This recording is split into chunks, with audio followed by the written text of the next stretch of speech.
está sendo gravada. Vamos lá. Hoje nós vamos falar sobre territorialidade e extraterritorialidade, que é a questão que não estava na prova de vocês. Aliás, estava na prova, mas a gente não tinha estudado ainda.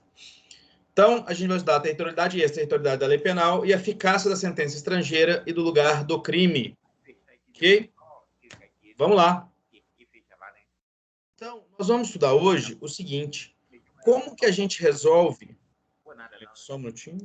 Como que a gente resolve conflitos em territórios diversos? Nós temos alguns princípios para isso. O primeiro é o princípio da territorialidade. Aplica-se a lei penal do local em que ocorreu o crime. Então, o crime aconteceu no Brasil, aplica-se a lei do Brasil. Aconteceu na Argentina, aplica-se a lei da Argentina. Aconteceu no Uruguai e por aí vai. Mas nós temos outro conceito, nacionalidade ativa. Aplica-se a lei penal da nacionalidade do sujeito ativo, de quem praticou o crime. Então, o João, que é norueguês, matou o José, que é irlandês, lá no Uruguai. Qual lei nós vamos aplicar? Pelo princípio da nacionalidade ativa, a lei de quem cometeu o homicídio, do autor do crime. Por outro lado, nós temos a lei da nacionalidade passiva, o princípio. Aplica-se a lei penal da nacionalidade do sujeito ativo, desde que tenha sido atingido vítima ou bem jurídico de mesma nacionalidade. Então, você vai aplicar, se você optar pela nacionalidade passiva, você só vai aplicar a nacionalidade da vítima se o autor também tiver a mesma nacionalidade que ela. Princípio da defesa ou princípio real, leva-se em consideração a nacionalidade do bem jurídico atingido. Então vamos lá, porque a gente só pensa em morte. Mas se a gente pensar em furto, o bem furtado, ele era um bem de um brasileiro, então aplicamos a lei brasileira. O bem furtado era um bem de um argentino, aplicamos a lei argentina. Calma que eu vou... Não se desesperem com esses princípios, eu vou explicar o porquê vocês não devem se desesperar com isso. Princípio da justiça penal universal, esse é muito defendido. Sendo um crime ou mal universal, aplica-se a lei do local em que o agente for encontrado. Então, esse princípio aqui diz que não importa. O João, que é brasileiro, matou a Maria, que é argentina, lá no Uruguai, e foi presa no Afeganistão. Ela deve ser julgada pelas leis do Afeganistão. É isso que esse princípio diz. E o princípio da representação ou da bandeira. Aplica-se a lei nacional quando o crime for praticado em aeronave e em embarcações privadas e o país que for praticado o crime demonstrar interesse em puni-lo. Então, se eu tenho uma aeronave e ela veio do Brasil, mesmo que ela esteja em outro país, aplica-se a lei brasileira. Então, nós temos esses princípios: territorialidade, nacionalidade ativa, nacionalidade passiva, a defesa ou real, justiça penal universal e representação. Qual desses aqui você acha que o Brasil utiliza? E isso é interessante. Eu falei de todos, mas eu disse para vocês não preocuparem. Por quê? Porque a gente só usa um. Não tem como usar todos. Qual vocês acham que é o que o Brasil utiliza?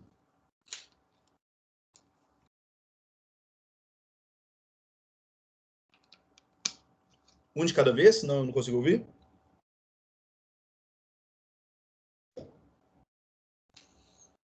E aí, gente, vamos lá.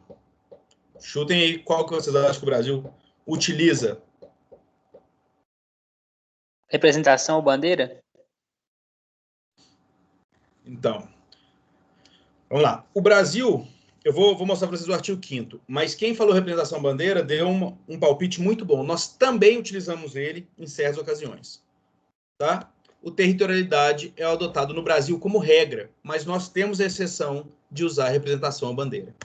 Por quê, gente? Porque está no artigo 5º do Código Penal. Olha o que diz. Aplica-se a lei brasileira sem prejuízo de convenções, tratados e regras de direito internacional ao crime cometido no território nacional. Então, quando o artigo 5º diz isso, nada mais ele está dizendo para nós que vamos aplicar o princípio da territorialidade. Ok? Então, guardem isso. Utilizamos aí a territorialidade. Tá bom? Mas aí, vamos lá. O artigo diz, e aí eu quero dizer para vocês que hoje nós vamos usar bastante uma matéria que vocês ainda não viram, que é o direito internacional. Vocês vão rever isso tudo em direito internacional, mas normalmente de uma forma mais comercial. Eu vou pegar a parte do crime aqui. O artigo diz o seguinte, que então nós vamos aplicar a lei brasileira nos crimes cometidos em território nacional, ok? O crime aconteceu aqui, aplicamos a lei do Brasil, certo? Isso foi fácil. Eu pergunto a vocês, o que é território nacional? O que vocês acham que é o território nacional?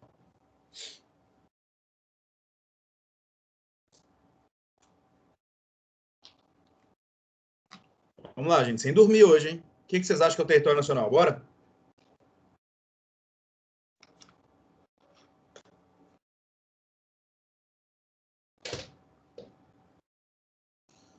Alguém tem algum palpite do que seria o território nacional, como diz a lei?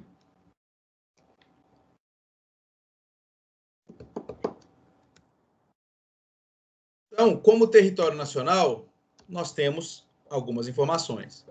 A primeira, o território nacional é o solo ocupado pela corporação política. O que seria isso, gente? Seria o nosso solo em geral. Toda a nossa parte de terra mesmo, que nós politicamente consideramos Brasil, né, o nosso do norte ao sul do país, do leste ao oeste, tudo isso que é terra, e nós que é solo, que é terra, a gente considera Brasil, é território nacional. Ah, professor, mas peraí, o mar é brasileiro? Vamos com calma. Os rios, os lagos e os mares interiores, então você tem uma porção de mar que entra no território nacional. Os nossos rios que cortam o Brasil, lagos, golfos, baías e portos, também são território nacional. Ok. O mar territorial se estende por 12 milhas marítimas de largura. O que isso quer dizer, gente? Que qual que é o terreno brasileiro? É o nosso solo. E quando no nosso solo, pegando rio, pegando tudo que está dentro ali, que corta o nosso solo. E no mar, em volta do Brasil, até 12 milhas pertence ao Brasil. Deu para entender? Até 12 milhas náuticas. Então você pega ali, quem gosta de ir na praia, né? Você pega a praia ali e você vai contar 12 milhas náuticas. Até ali pertence ao Brasil. Passando disso, não é mais território brasileiro.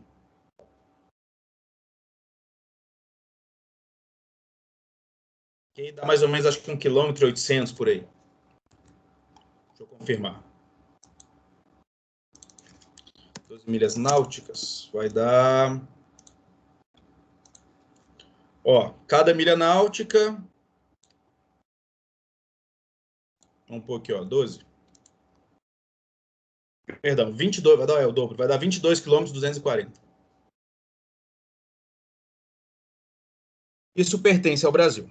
Ok? Estamos estudando o território brasileiro. Vamos continuar.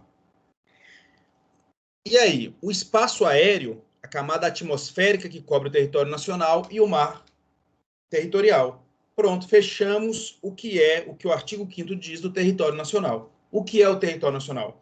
A nossa porção de terra, né, política que a gente determina com o Brasil, contando os rios que cortam, os lagos e tudo ali dentro. O nosso mar territorial até 12 milhas náuticas em volta e todo esse espaço aéreo. O espaço aéreo tanto da porção de terra quanto das 12 milhas náuticas, da porção de mar territorial. Isso é o nosso território brasileiro. Ok? Mas o parágrafo 1º continua.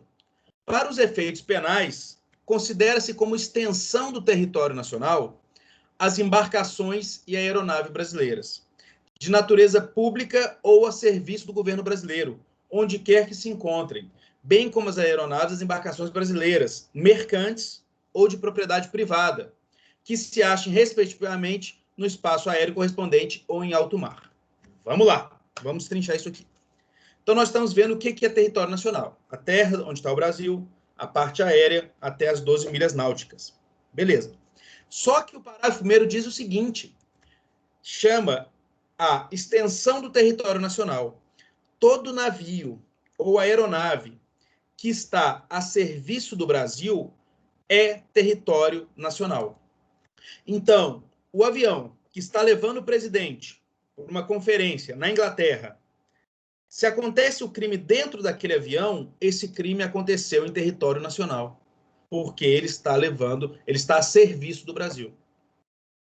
Tivemos um problema disso uma vez, quando o governador do Rio, se não me engano, foi oficialmente assistir uma partida do, acredito que foi Flamengo e River Plate ou Flamengo e Boca Juniors na Argentina. E aí, os argentinos começaram a atacar pedra no avião brasileiro.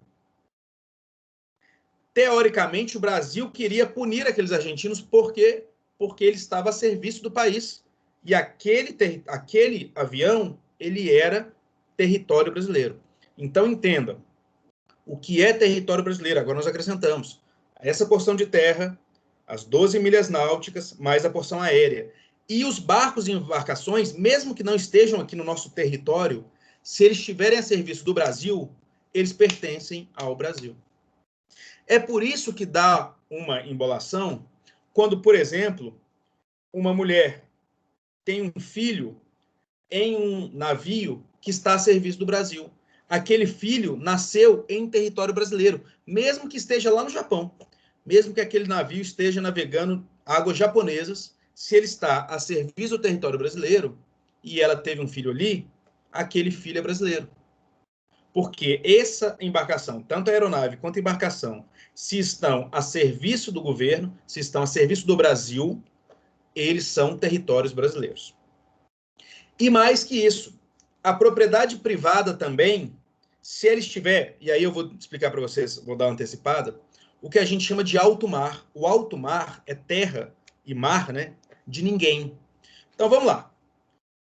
Vamos supor que todos os países utilizem essas 12 milhas náuticas que a gente usa no Brasil, que é o que normalmente acontece. Então nós temos aqui Brasil para Portugal, né? Caminho feito de Pedro Álvares Cabral ao contrário. Nós temos o Brasil, ok, estamos em terra, no porto brasileiro, estamos em território brasileiro. Estamos caminhando, né? Navegando. Passados 12 milhas náuticas, nós saímos do território brasileiro. Mas ainda não entramos nas 12 milhas náuticas portuguesas. O que isso quer dizer? Que temos ali um mar de ninguém, uma terra de ninguém, que é conhecido como alto mar. Então, quando estamos em alto mar, e aí por isso que eu disse que foi interessante quem falou que é da bandeira, porque quando nós estamos em alto mar, aí sim, vale a lei da bandeira. O crime cometido em alto mar vai ser julgado pelo país onde a embarcação está cadastrada. Então, nós temos uma embarcação cadastrada no Uruguai, parou aqui no Brasil, pegou um brasileiro e um chinês, parece piada, né? Mas não é isso. E está indo embora para Portugal. Se antes de sair das 12 milhas náuticas, o chinês mata o brasileiro naquele navio, vai se utilizar a lei brasileira. Ok. Só que se sairmos das 12 milhas náuticas, estamos em alto mar, terra de ninguém. Gente pensando tanto aéreo quanto mar, tá? Se ali, passado as 12 milhas náuticas, o chinês mata o brasileiro, quem tem poder para punir? Qual lei vai ser utilizada? A lei do Uruguai, porque a embarcação, a bandeira da embarcação é uruguaia, ela é registrada no Uruguai. Se continuássemos andando, não tivesse o crime, e esse chinês matou o brasileiro nas 12 milhas náuticas de Portugal, quem que vai punir? Portugal. Já entramos em território português. Então, guardem isso. O território brasileiro, se for embarcação a serviço do Brasil, aqui é como se aquela embarcação fosse um pedacinho de terra do Brasil. Ele continua andando junto com a embarcação e com a aeronave. Pertence ao Brasil. Se não estiver a serviço do Brasil, vai olhar onde foi o crime que foi cometido, exceto se for em alto mar. Se for em alto mar, vai usar a lei da bandeira daquela embarcação, onde ela está registrada. E o parágrafo 2º diz um pouco mais. É também aplicável a lei brasileira aos crimes praticados a bordo de aeronaves ou embarcações estrangeiras de propriedade privada, achando-se aquelas em pouso no território nacional ou em voo no espaço aéreo correspondente, e essas em pouso ou mar territorial do Brasil. Isso quis dizer o que eu já disse para vocês. Se é cometido um crime em embarcação privada, então nós temos uma embarcação, vejam bem, uma embarcação do Uruguai. Dentro dessa embarcação nós temos o argentino e o chinês. Quando essa embarcação, essa aeronave, está sobrevoando o Brasil, o argentino mata o chinês. Qual lei vai se usar? Do Brasil. Porque eles estão em território nacional. Tá? Guardem isso. Então, no nosso território, sempre aplicamos as nossas leis. Saiu do nosso território, vamos aplicar a lei do país onde estiver. Eles que apliquem, na verdade. Ah, professor, mas está em alto mar, em território de ninguém. E agora? Se estamos em alto mar, usa-se a lei da bandeira. De qual bandeira é aquela embarcação? Onde ela está registrada? Usa-se aquela lei. Okay? Ah, professor, mas o navio ele estava a serviço do Brasil, era um navio da Marinha Brasileira, ou era um serviço que estava levando um governador, estava a serviço do país. Opa, então é território brasileiro. Nós vamos aplicar, independente de onde esteja, a lei brasileira ali. O ordenamento penal brasileiro optou pela adoção do princípio da territorialidade temperada.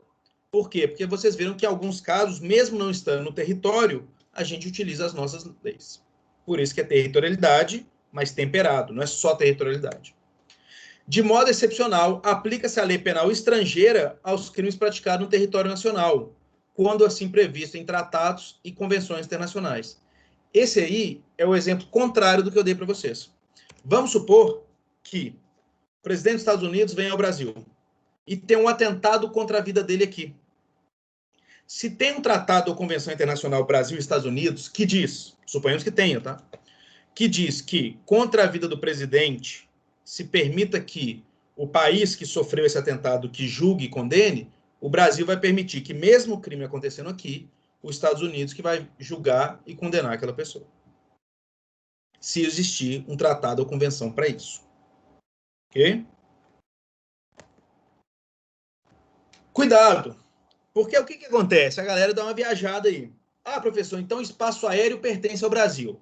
Pertence. Então, se a gente for para a Lua, calma. Nós estamos usando só a atmosfera aqui. O espaço cósmico, e tem decreto para isso, viu? Decreto 64.362 de 1969. O espaço cósmico não pertence a ninguém.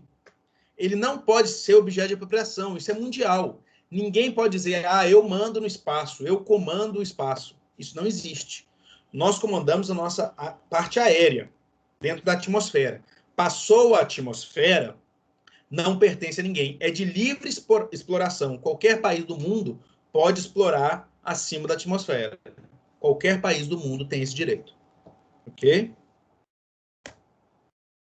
O alto mar, como eu já disse para vocês, é o espaço e o espaço aéreo correspondente. Então, o alto mar e a parte aérea acima do alto mar não estão sujeitos à soberania de qualquer estado. É por isso que os piratas ficavam ali, ficavam em alto mar para saquear as pessoas. Portanto, os crimes praticados a bordo dos navios e aeronaves privados, nessas condições, serão de responsabilidade do país de origem da embarcação. Okay? Os navios e as aeronaves, quando públicos, são considerados como extensão do território nacional. Mas, quando privados, só serão considerados extensão do território nacional quando estiverem em mar territorial, claro, que eles estão dentro do nosso território, em alto mar ou no espaço aéreo correspondente. Okay? Então, as embarcações públicas em qualquer lugar do mundo, elas vão ser julgadas pela lei brasileira, porque pertence à territorialidade brasileira. As embarcações privadas do Brasil só serão julgadas pela lei brasileira se estiverem no nosso território, claro, ou em alto mar. Porque se elas passarem para o território de outro país, elas serão julgadas pela lei daquele país. Ok? Cuidado com um erro muito comum, que é o seguinte. Vamos supor que a Ellen, que todo mundo sabe aí que é prefeita de Itabira, o que a Ellen fez? A Ellen contratou, tá? A Ellen contratou o serviço da empresa da Isabela, que é o que? A Isabela tem uma empresa que aluga aeronaves. A Ellen, como prefeita, ela contratou esses serviços para fazer algo público. Ela pegou esse avião e ela foi para o Chile para fazer um negócio, para uma comercialização de produtos de Itabira, fazer um acordo comercial, tá, com uma cidade chilena para acordos entre Itabira e essa cidade. Ok? Então ela foi fazer uma viagem a serviço de Itabira, a serviço do país. E nesta embarcação, dentro dessa embarcação, no território chileno, aconteceu um crime. Quem vai julgar? O Brasil. Vejam bem, é uma embarcação privada? A Isabela é dona dessa embarcação. É uma embarcação privada? É. Mas mesmo ela sendo privada, ela estava a serviço do Brasil. Então, guardem, quando é continuidade do território brasileiro? Embarcações públicas, de qualquer jeito, ou embarcações privadas a serviço do Brasil. Então, embarcações públicas, de qualquer forma, é o território brasileiro, onde estiver. E a embarcação privada que está a serviço do Brasil também é território onde estiver. Então, mesmo sendo embarcação privada, foi alugada, pago com dinheiro e tudo, com dinheiro público, e para fazer um serviço. Agora, se a Ellen, sendo prefeita de Itabira, alugou esse avião da Isabela para ir numa festa particular lá no Chile, aí não interessa que ela é prefeita de Itabira. É uma aeronave privada fazendo um serviço privado. Então, não, vai ser julgado pela lei chilena. Só se ela for, mesmo embarcação privada, estiver a serviço do país. Ok? Alguma dúvida aqui? Tranquilinho, mamão com maionese?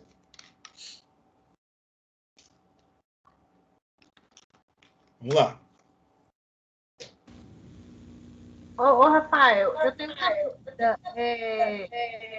Não sei se eu estou viajando na maionese, né? Pensando em concurso.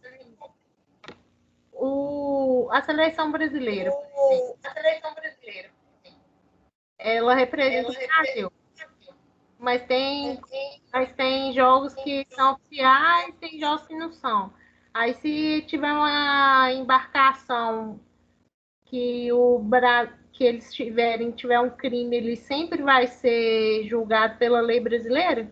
Ou não? A seleção brasileira representa a CBF. Então, A mas Confederação Privada. Não representa o país. Não estão a serviço do país. mesmo que se for Olimpíadas, é isso que eu tô te falando.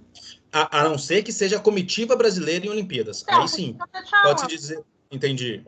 É porque Se tiver, tem competição que não é, que é oficial e que não é, por isso que eu tô exatamente.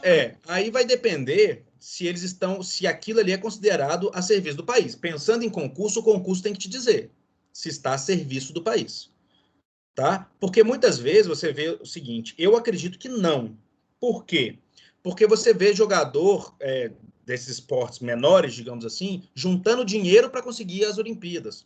Não é algo que o governo que manda, que é o governo que leva, não é algo nesse sentido. Tá? É algo que as federações fazem de forma particular, por mais que eles representa o Brasil ali, eles não estão a serviço do país. Tá? Eles não estão servindo o país. Agora, a questão vai ter que te dar. Os jogadores que estão a serviço do país, ou a comissão que está a serviço do país, ou então, vamos supor, os jogadores não estão, mas a parte ali, vamos supor que está ali um senador do Brasil representando o Brasil nas Olimpíadas. Opa, nenhum. Ali ele está a serviço do país. Se qualquer crime que acontecer na embarcação dele é considerado território nacional, é o Brasil que vai julgar. Outra coisa também que eu esperei ver se ia ter no slide, né? É as exceções, por exemplo, embaixada. Ainda vou falar. Embaixada é uma exceção, né? Ainda vou falar. Ah, tá, porque eu esperei para hoje. Não, ainda vou falar. Só isso? Não é. Vamos lá. Direito de passagem inocente é uma das primeiras exceções. Os navios mercantes ou militares de outros estados podem transitar livremente, embora sujeitos ao poder de polícia costeiro. Então, o que acontece? Os navios militares e os navios mercantes de comércio, eles podem livremente transitar no território nacional, naquelas 12 milhas náuticas.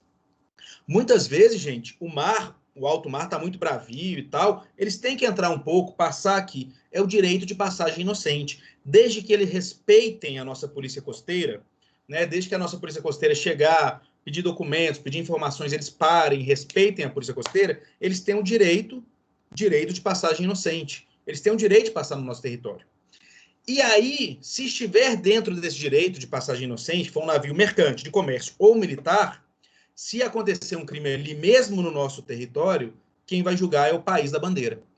Então, vamos supor que está passando aqui um navio militar, vamos supor, da Inglaterra, navio da Marinha Inglesa.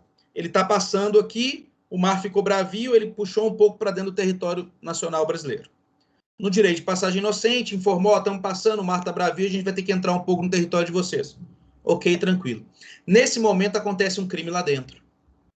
Neste caso, pelo direito de passagem inocente deles, nós não temos nada a ver com isso. Então, que julgue lá a Inglaterra, não nós. Tá? Agora, sobre a passagem inocente, é importante ter em mente que se um crime é praticado a bordo de um navio ou aeronave estrangeira, privada, enquanto ele está apenas de passagem pelo território nacional, a lei penal nacional não será aplicada, salvo se o crime de alguma forma afetar o interesse nacional. Exemplo. Nós temos um navio mercante, que aqui está falando de embarcação privada. Temos um navio mercante, um navio de comércio. Esse navio, ele passa por aqui, passa pelo Brasil, direito de passagem inocente, está só passando, tudo bem, não vai aportar no nosso porto, vai só passar para ir em direção à Argentina, por exemplo. E ele exibe uma faixa xingando o presidente da República, falando mal do Brasil. Ou mais, ele causa um crime ambiental no nosso território. Derrama óleo, por exemplo, no nosso território. Ou a polícia costeira brasileira chega para pedir documentação ou alguma informação, alguma coisa, e eles não param, aceleram ou atiram contra a polícia costeira. Opa, nesse caso acabou o direito de passagem inocente. Tá? Nesse caso, o crime cometido ali ofendeu o interesse nacional. Então, sim, eles vão ser parados e vão ser julgados pela lei brasileira. Ok? Ô, Fernando, Não, pode falar. esse direito de passagem inocente, que ele passando 12 milhas náuticas, ele não é julgado aqui no Brasil, mas só se essa embarcação ela tiver a serviço do outro país? Não, as embarcações mercantes, de mercância também, que elas estão só de passagem. Se a embarcação veio, aportou no Brasil e tal, não. Mas é uma embarcação que ela está só passando, ela está vindo, por exemplo, lá de cima, ela está vindo de Cuba, saiu, vai descer e ir para a Argentina. Só que o mar, alto mar está bravio, ela puxou um pouco para dentro da costa. Então ela vai passar perto da costa brasileira, mas ela é um navio mercante que só prestou informação, ó, estamos saindo de Cuba, estamos indo para a Argentina, estamos só passando. Ok, crime que acontecer aí é problema de vocês, desde que não afete a nossa integridade como nação. Tá? Isso é uma lei internacional para que não fiquem os países julgando crimes que acontecem dentro das embarcaçõezinhas, porque senão a gente teria que ficar preocupando com tudo. Qualquer crime que aconteceu lá, o navio ia passar, nós íamos ter que ir atrás, ia dar um problema gigante. Então, se está no direito de passagem inocente, navio mercante e militar, o militar, claro, está a serviço do país. Aí entra o que você falou. Mas se é um navio mercante também privado, e acontece um crime ali que não afeta a nossa soberania, quem vai julgar é o país da bandeira. Tá? Por isso que a nossa territorialidade é temperada. Ela nem sempre acontece. E uma outra exceção, que foi como a Isabela já adiantou, que são as imunidades diplomáticas, tá? Das embaixadas e tudo. Então, os cônsuls, e aí não são todos, tá, gente? Os embaixadores... Rafael, eu só tenho uma dúvida. Fernando, mas pode falar. Normalmente, quando tem essas viagens de navio, Sim. tem o cassino lá dentro, que ele é aberto depois das 12 milhas náuticas, né? Porque, teoricamente, não seria crime. Aí hoje você jogou um balde de água fria em mim, falando que quando tá no mar aberto, o crime que acontecesse lá seria pela bandeira. Então, quando esses cassinos nessas embarcações abrem, eles estão cometendo crime. Por que que... Não estão, porque eles sempre pegam embarcações de outros países. Eles cadastram essa embarcação na Argentina, por exemplo, onde é liberado. Ah, tá. Então, por exemplo, se for, por exemplo, aquele cruzeiro do Roberto Carlos tiver um cassino, aí abrir depois das 12 milhas, ele vai estar cometendo crime do mesmo jeito, que vai considerar a bandeira, né? Exatamente, poderia ser considerado sim. Quer ver um exemplo? Vou te dar um exemplo que aconteceu. Eu conheço uma pessoa que foi e a embarcação era brasileira, mas assim... Mas tem certeza que era brasileira? Porque o fato dela estar escrito Brasil, dela ter bandeira, não quer dizer que ela está cadastrada no Brasil. Entendeu? Quer ver um outro exemplo que eu vou dar para vocês? Ó, vamos lá, um fato que aconteceu no Brasil. Veio uma embarcação holandesa, porque na Holanda o aborto é permitido. essa embarcação holandesa aportou a 13 milhas, aportou assim, né? Parou, né? A 13 milhas náuticas. As mulheres brasileiras iam até lá, cometiam aborto e voltavam ao Brasil. Vamos lá, como que a gente vai punir? Pela bandeira, está em alto mar. Pela bandeira não é crime, porque na Holanda não é crime. E o pós-aborto no Brasil não é crime. O crime é cometer o aborto. Então as mulheres voltavam para o Brasil e podiam procurar aqui livremente o médico para cuidar delas nesse pós-aborto. Não tem problema. E elas cometiam o aborto sem cometer o crime, porque lá na Holanda, país de onde era a bandeira daquela embarcação, aborto não é crime. Entendeu? Entendi, mas no caso que eu perguntei do cassino, então, teoricamente, essas embarcações estão cadastradas em outro país. Sim, Então, está cadastrado em teriam que estar contra a bandeira. entendi. É porque não estava fechando a ideia. Então, Se elas estiverem com a bandeira brasileira, pode ser considerado também aqui. Embora esse tipo de crime normalmente necessite de alguma representação, né? Costumam sair das 12 milhas, ninguém lhe vai representar, mas se alguém representar, realmente pode ser pego aqui no Brasil, sim. Tá, obrigada. Tá? Bom, e a outra exceção que a gente falou dos cônsules, né? Na verdade, dos embaixadores. Então, o que acontece? Muita gente confunde isso. As embaixadas em si, gente, elas não são território de outro país. Parece que sim, mas não são. Se cometer um crime, dependendo do crime que for cometido na embaixada, pode sim ser julgado pela polícia brasileira. Não é aquela coisa, um pedacinho de terra de outro país aqui, não é.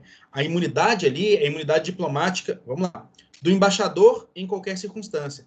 E das pessoas que trabalham ali, eles têm imunidade do serviço que eles estão fazendo. Então, as pessoas que trabalham na embaixada do Uruguai no Brasil, se eles estiverem a serviço naquele momento, aí sim, eles têm imunidade e respondem pelas leis uruguaias. Mas no dia a dia deles morando no Brasil, não.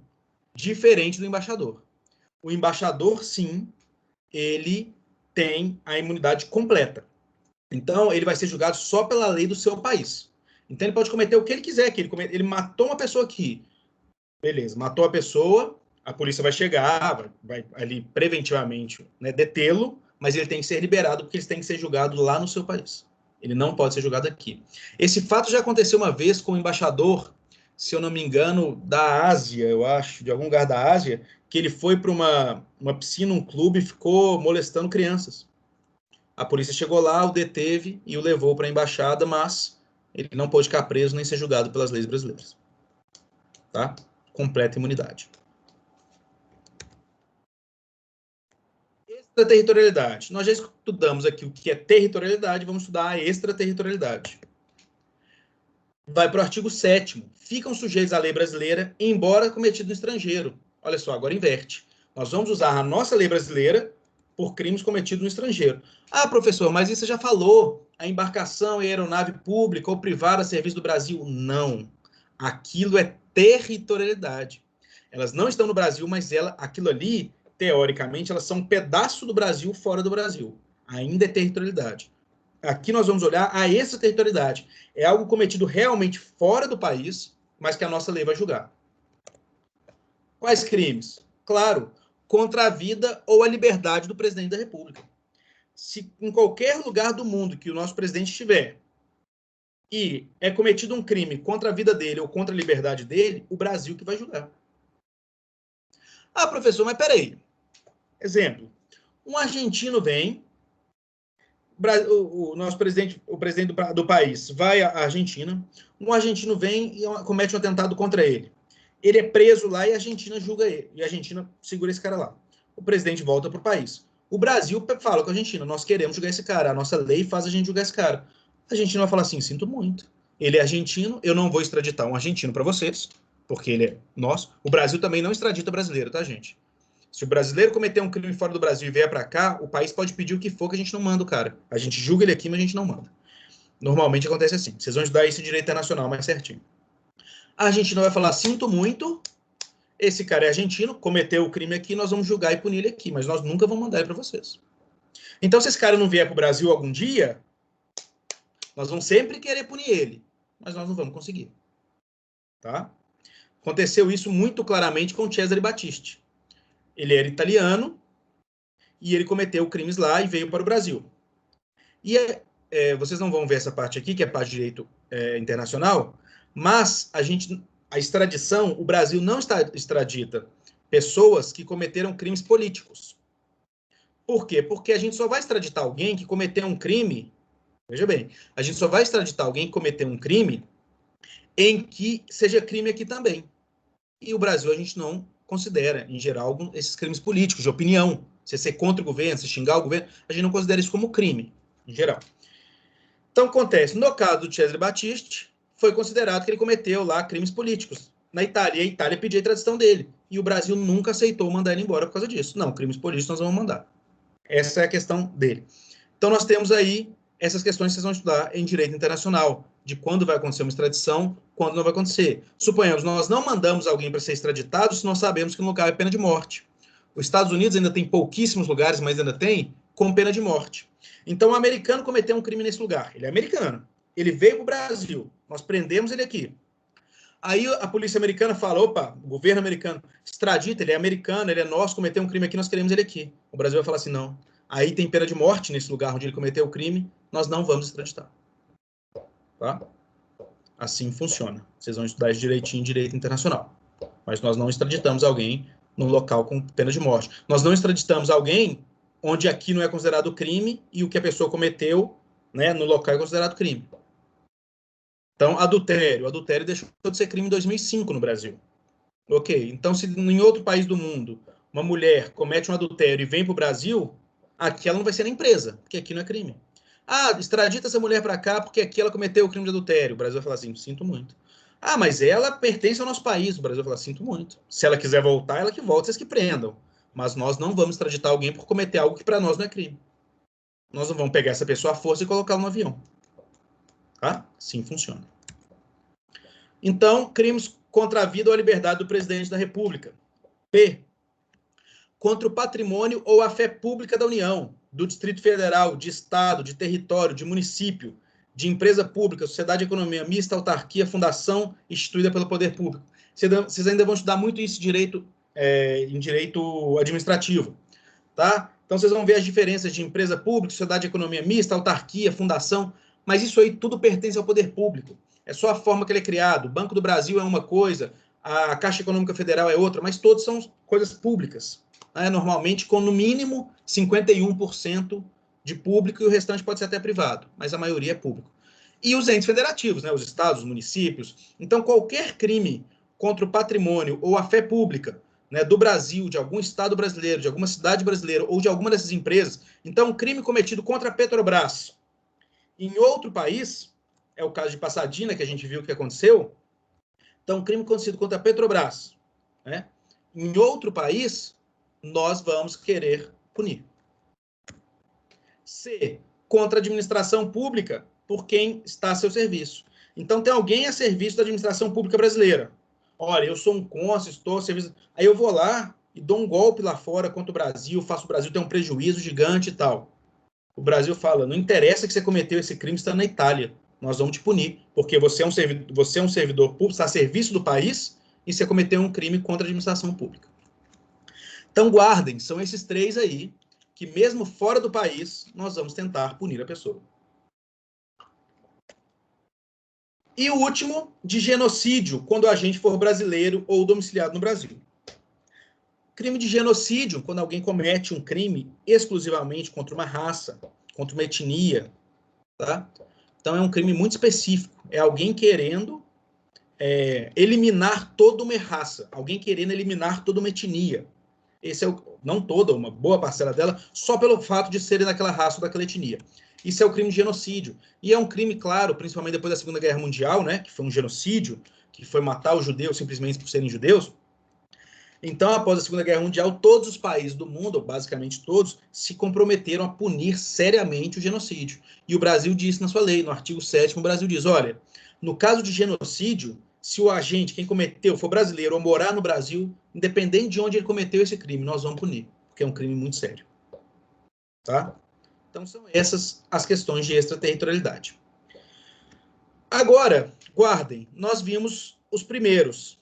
E por que está separado? Nos crimes e depois até de novo nos crimes. Eu vou explicar para vocês. Vamos lá. Os crimes. A. Que por tratado ou convenção o Brasil obrigou a reprimir. Então vamos supor que amanhã a gente assine uma convenção, um tratado internacional, e a gente vai se obrigar a punir todo o crime de racismo, por exemplo. Se a gente se obrigou a punir todo o crime de racismo, em qualquer lugar do mundo que ele aconteça, a gente vai querer punir aquele mundo, porque todos que assinaram aquele tratado vão dizer isso, olha, a partir de hoje, o crime de racismo, em qualquer lugar do mundo que ele acontecer, qualquer país pode punir. Então, o cara cometeu o crime de racismo lá no Uruguai e veio para o Brasil. Aí ele fala, não, cometi o crime no Uruguai e tal. O brasileiro fala, não, se é crime de racismo, nós temos uma convenção para punir, nós vamos te punir aqui. Mas, não estou falando que tenha, gente. Vocês vão ter que analisar se para aquele crime, no caso concreto, existe uma convenção. Se for uma questão, a questão de prova tem que te falar que existe uma convenção ou tratado para punir aquele crime. Praticado por brasileiro. Qualquer crime lá fora praticado por brasileiro, nós vamos ter a intenção de punir. Não quer dizer que a gente consiga. Eu já expliquei as dificuldades. Vou explicar ainda melhor. Mas nós vamos ter a intenção de punir.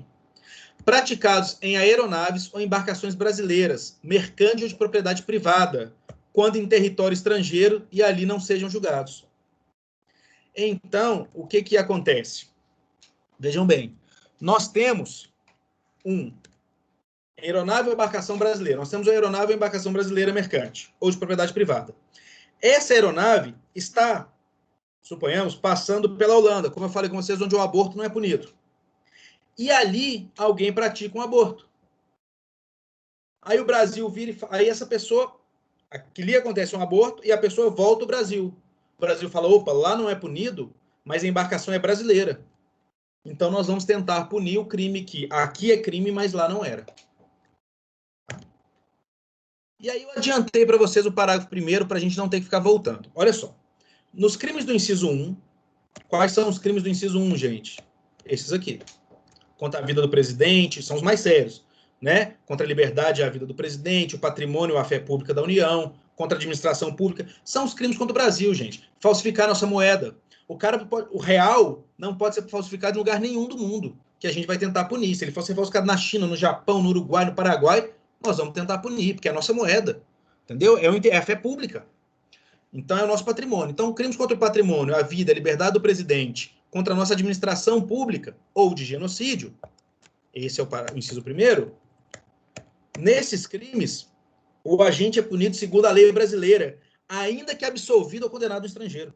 Então, veja bem, olha que interessante. O argentino tentou matar o presidente da República na Argentina. Isso aqui, gente, a gente estudou o princípio do bis in idem, vocês lembram? Não punir duas vezes a pessoa pela mesma ação. Isso aqui é uma quebra do princípio do bis in idem. Porque os crimes são tão graves que o cara tentou contra a vida do presidente do Brasil na Argentina. Os argentinos prenderam aquele cara e puniram ele. Ele ficou 10 anos na cadeia por aquilo.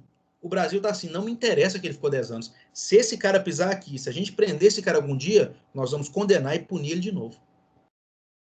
Porque ele atentou contra a vida do presidente. Porque ele atentou contra a fé pública. Porque ele atentou contra o nosso patrimônio nacional. Todos aqueles genocídios, todos aqueles crimes que a gente colocou lá, do inciso 1. Tá? Então, não interessa, no inciso 1, não interessa que o cara foi absolvido ou condenado.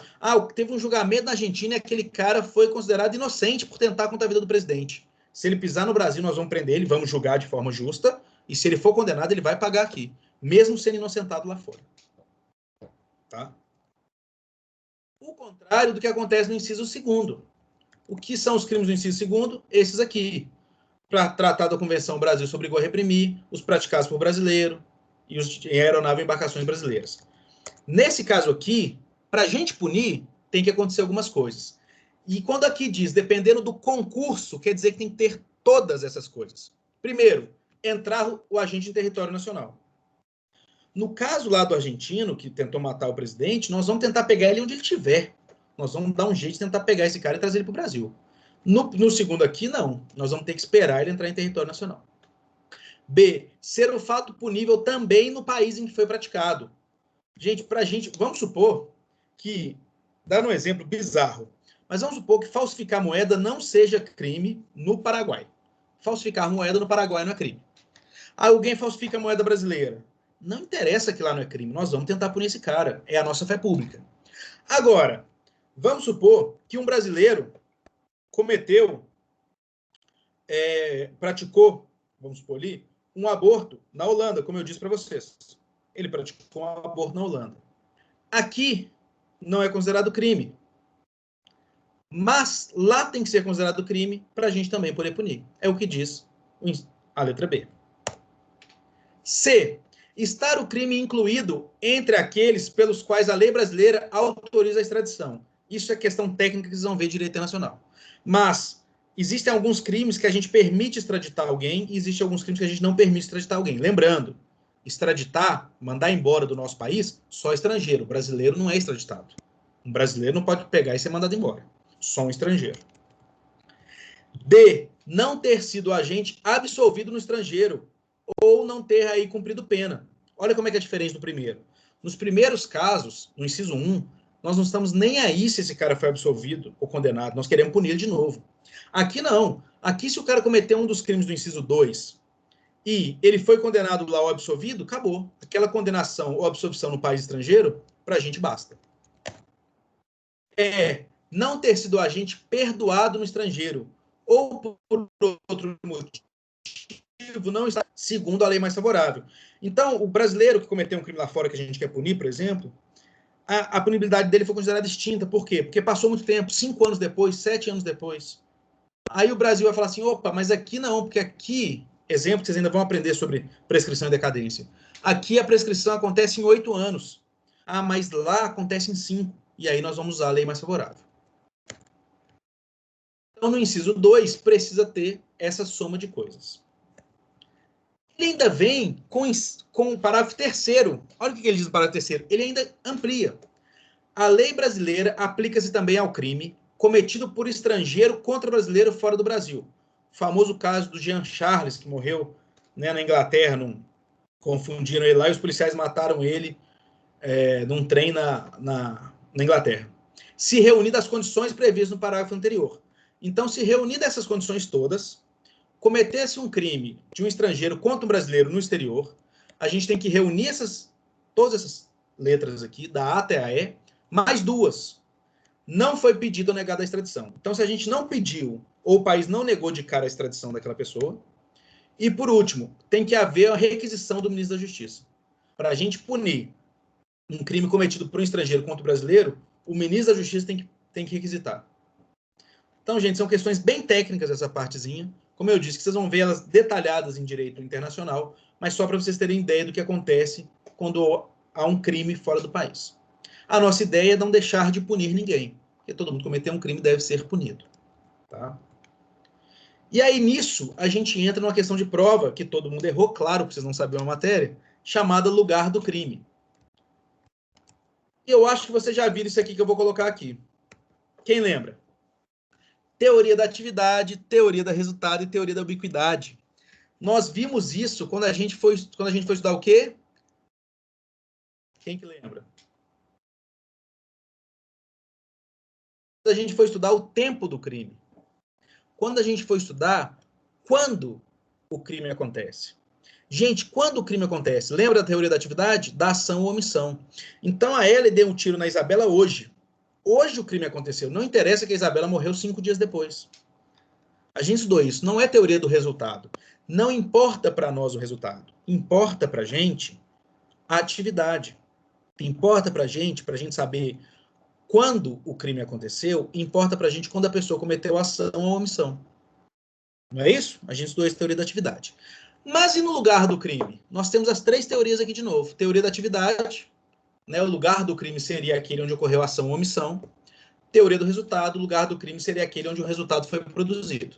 Ou a teoria da ubiquidade ou mista, que mistura os dois. Qual que vocês acham que a gente usa aqui para lugar do crime? Alguém tem uma noção? Olha só. Vou dar um exemplo para vocês. Vamos supor que nós usemos a teoria da atividade, ok?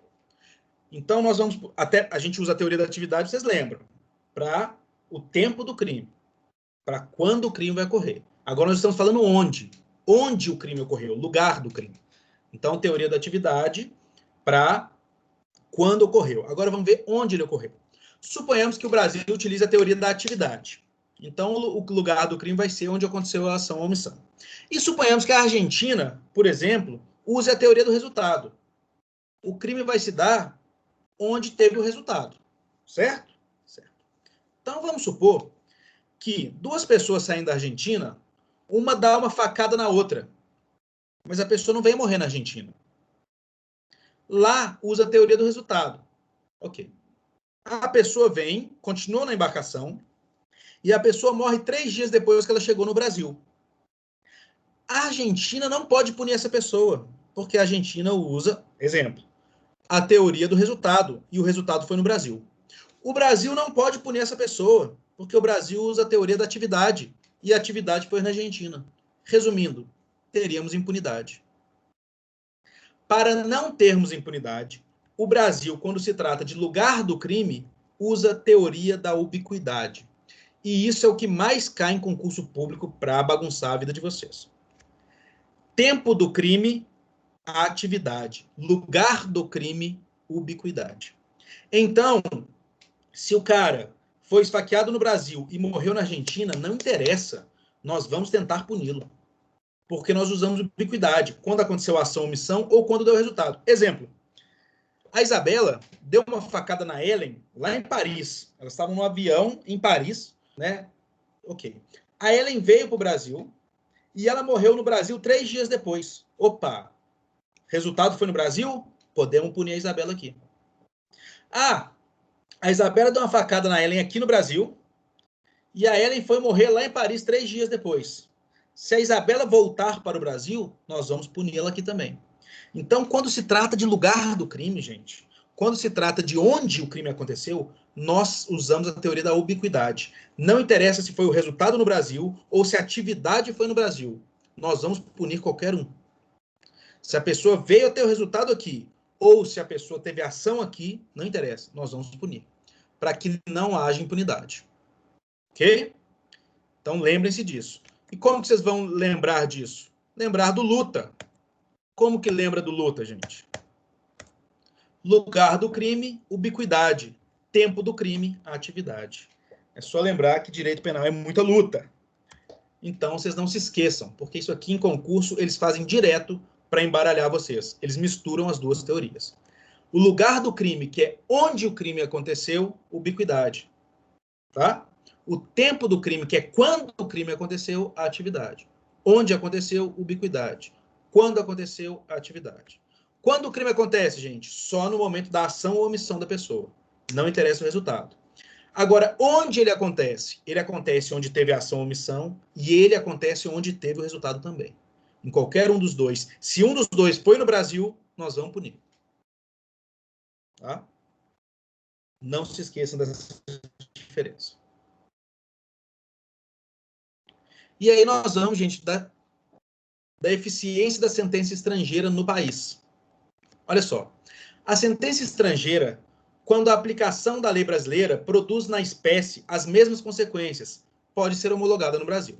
Então, se nós temos uma lei estrangeira que, se fosse aplicada a lei brasileira, teria a mesma consequência, ela pode ser aplicada no Brasil. Guardem uma coisa. A lei, a sentença, tá? A pena, a punição, ou o que for, a regra é que seja cumprida no país que deu aquela sentença. Então, se o Brasil deu uma sentença em alguém, a regra é que a pessoa cumpra no Brasil. Se a Inglaterra sentenciou alguém, a regra é que a pessoa cumpra na Inglaterra.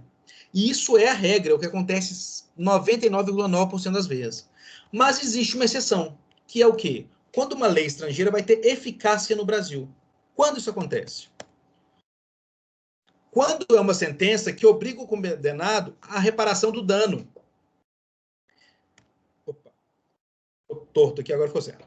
Obriga a reparação do dano, a restituições e outros efeitos civis. Exemplo. Vamos supor, eu não sei se a Isabela é casada ou não, mas vamos supor que a Isabela seja casada e ela está na Argentina. Esse companheiro dela agride lá. Ok? Ok. E aí, ele causa alguma deformidade nela e tudo. E ela entra. Claro, ela tem uma ação criminal contra ele pela agressão, mas também ela tem uma reparação de dano causado a ela. Okay? A ação criminal da agressão não pode ser cumprida no Brasil. Esse cara não pode vir ficar preso aqui. ele tem que ficar preso na Inglaterra. Mas a reparação do dano, essa parte financeira, sim, pode ser cumprida no Brasil. Então, exemplo. Vamos supor que esse companheiro da Isabela cometeu esse dano contra ela. Ele vai ser punido, condenado, julgado, preso ou o que for na Inglaterra. Agora ele fala assim, olha, eu tenho uma casa no Brasil. Já que eu estou devendo, né, eu fui condenado também a danos morais e tal, contra, né, em relação a Isabela, eu tenho uma casa no Brasil. Pode-se homologar a sentença no Brasil para que eu faça a reparação lá? Sim, pode. Viram? O crime, ele não vai cumprir a pena aqui. Mas a reparação civil do crime que ele cometeu, sim, ele pode cumprir aqui no Brasil. Tá? E 2, sujeitá-lo à medida de segurança. Ok, vamos lá.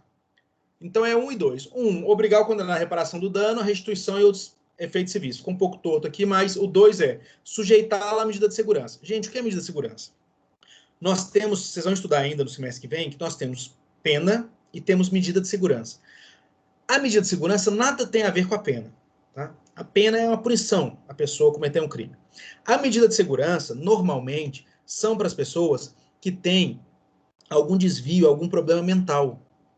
Essas pessoas, elas cometem, teoricamente, os crimes, e a gente está estudando teoria do crime, fato típico, ilícito, culpável. Normalmente, a pessoa comete um fato típico, ilícito, mas ela não é culpável. Por quê? Porque ela tem um problema mental. Então, ela não vai ser condenada a uma pena, mas o juiz vai determinar para ela uma medida de segurança. O que é essa medida de segurança? É ou ela comparecer ambulatorialmente para fazer tratamentos psicológicos, ou ela ficar, tá, reservada num local psiquiátrico, os antigos manicômios. Ok? Essas são as medidas de segurança. Então, justamente pensando nessa pessoa que tem problemas mentais, ela pode ter sido condenado, na verdade não é uma condenação, né? Mas ela pode ter que cumprir uma medida de segurança por um fato que aconteceu com ela lá na China. Mas a família dela é toda aqui. Ela estava como turista lá na China, mas ela tem problemas mentais. Ela esfaqueou uma pessoa. E foi comprovado que ela tem problemas mentais. A China vai dizer, olha, essa pessoa tem problemas mentais, a gente não pode considerar que ela cometeu um crime, né? Porque ela tem problemas, não é culpável. Então, ela vai pegar uma medida de segurança que ela vai ter que ficar internada por 7 anos, por exemplo, vai ter que ficar internada por 7 anos. Ok. Só que a família dela está toda no Brasil. Aí o Brasil pede, China, tem como você transferir essa pessoa para cá? Nós vamos homologar a sentença que os chineses deram e essa pessoa vai cumprir essa medida de segurança no Brasil. Aí pode. Lembrando, a pena não. Se for alguém cometer um crime, vai cumprir lá. Mas a medida de segurança, por essa questão psiquiátrica, pode ser que ela cumpra aqui.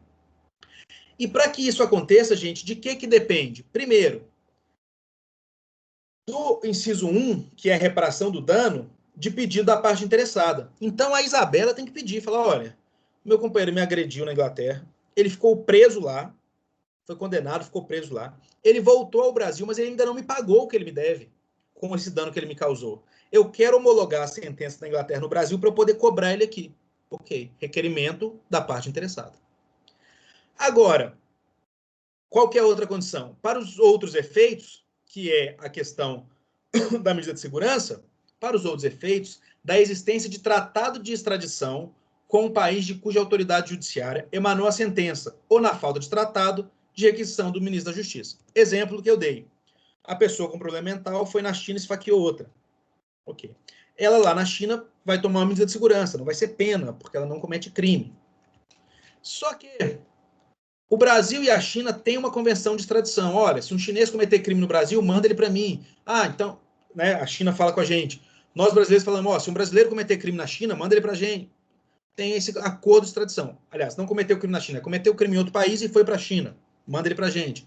Ó, um chinês que cometeu crime nos Estados Unidos e fugiu para o Brasil. Brasil, você extradita ele para mim? Extradito. Nós temos esse acordo? Temos. Se existir esse acordo, ótimo. Nós pedimos para que mandem esse brasileiro para o Brasil para ele cumprir a medida de segurança. Ah, professor, mas não existe, tá? Não existe esse acordo de extradição entre Brasil e China. Tem algum jeito? Tem. O nosso ministro da Justiça, que era o Moro até um tempo atrás, o nosso ministro da Justiça, ele tem que fazer um pedido formal à China. Olha, China, não existe um acordo de extradição entre nós, mas eu requeiro que, neste caso específico, você mande esse brasileiro com problema psiquiátrico para o Brasil para que ele cumpra as medidas as medidas dele aqui no Brasil, para que ele cumpra as medidas de segurança dele no nosso país. Tá? Assim que funciona. Ok? Bom, era uma parte muito técnica, que finalizamos agora, e vamos para a continuidade. Tá? Deixa eu pegar aqui. Vamos para a continuidade disto. Está em outro. Se eu achar, claro. Mas eu vou achar. Onde eu pus?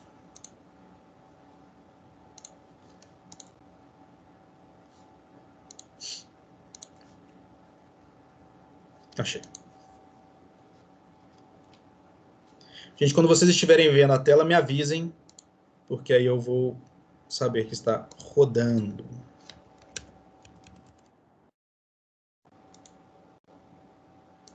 Conseguem ver a tela aí? Sim. Ótimo. Não. Ah, não deu. Deu? Ótimo.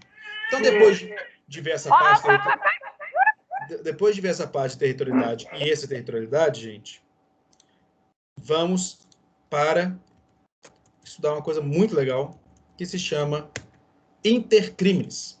Ah, essa matéria é maravilhosa. Cogitação, atos preparatórios, atos executórios e consumação. E o exaurimento, professor? Entra ou não entra? Então, vamos lá. Quando tem 4 anos que eu cogito matar a Isabela. 4 anos. Que todo dia eu falo, gente, vou matar a Isabela. Não tô aguentando, vou matar a Isabela. 4 anos que isso está na minha mente. 4 anos na minha mente. Ok?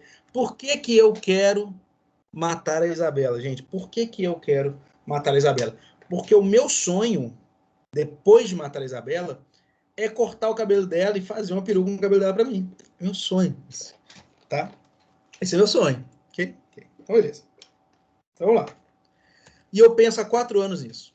4 anos. O que que eu faço? Eu vou e eu compro nas lojas Marabá uma faca gigantesca para matar a Isabela. Vejam que eu estou passando pelo intercrimes ali. Eu tive a cogitação durante 4 anos. E eu tive os atos preparatórios. Comprei uma faca. Preparei e tal. Ok. Descobri onde ela passa, o que ela faz. Ok.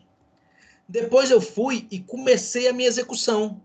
Comecei a esfaqueá-la.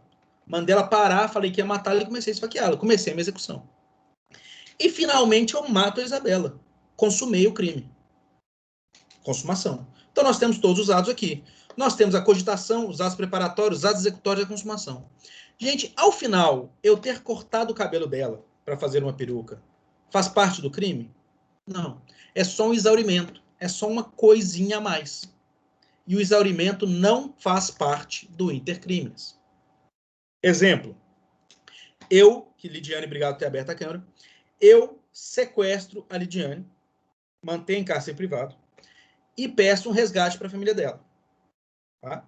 Este é o meu crime. No momento que eu mantenho a Lidiane, então eu planejo sequestrar a Lidiane porque eu sei que a família dela é muito rica.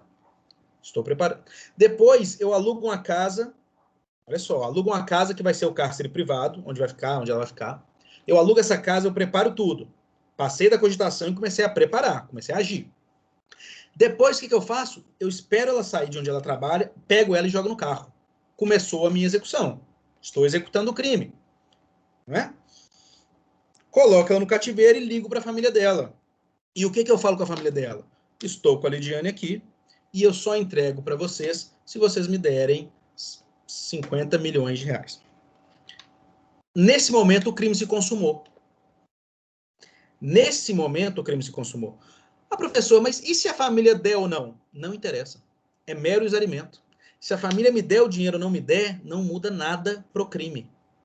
O crime que está no Código Penal, o crime é extorsão mediante sequestro. Eu já extorqui a família, já pedi o dinheiro e já sequestrei. Se a família me der o dinheiro ou não me der o dinheiro, é mero exaurimento. É o fim do crime. Ô, professor, nossa família passou por uma condição dessa, porém,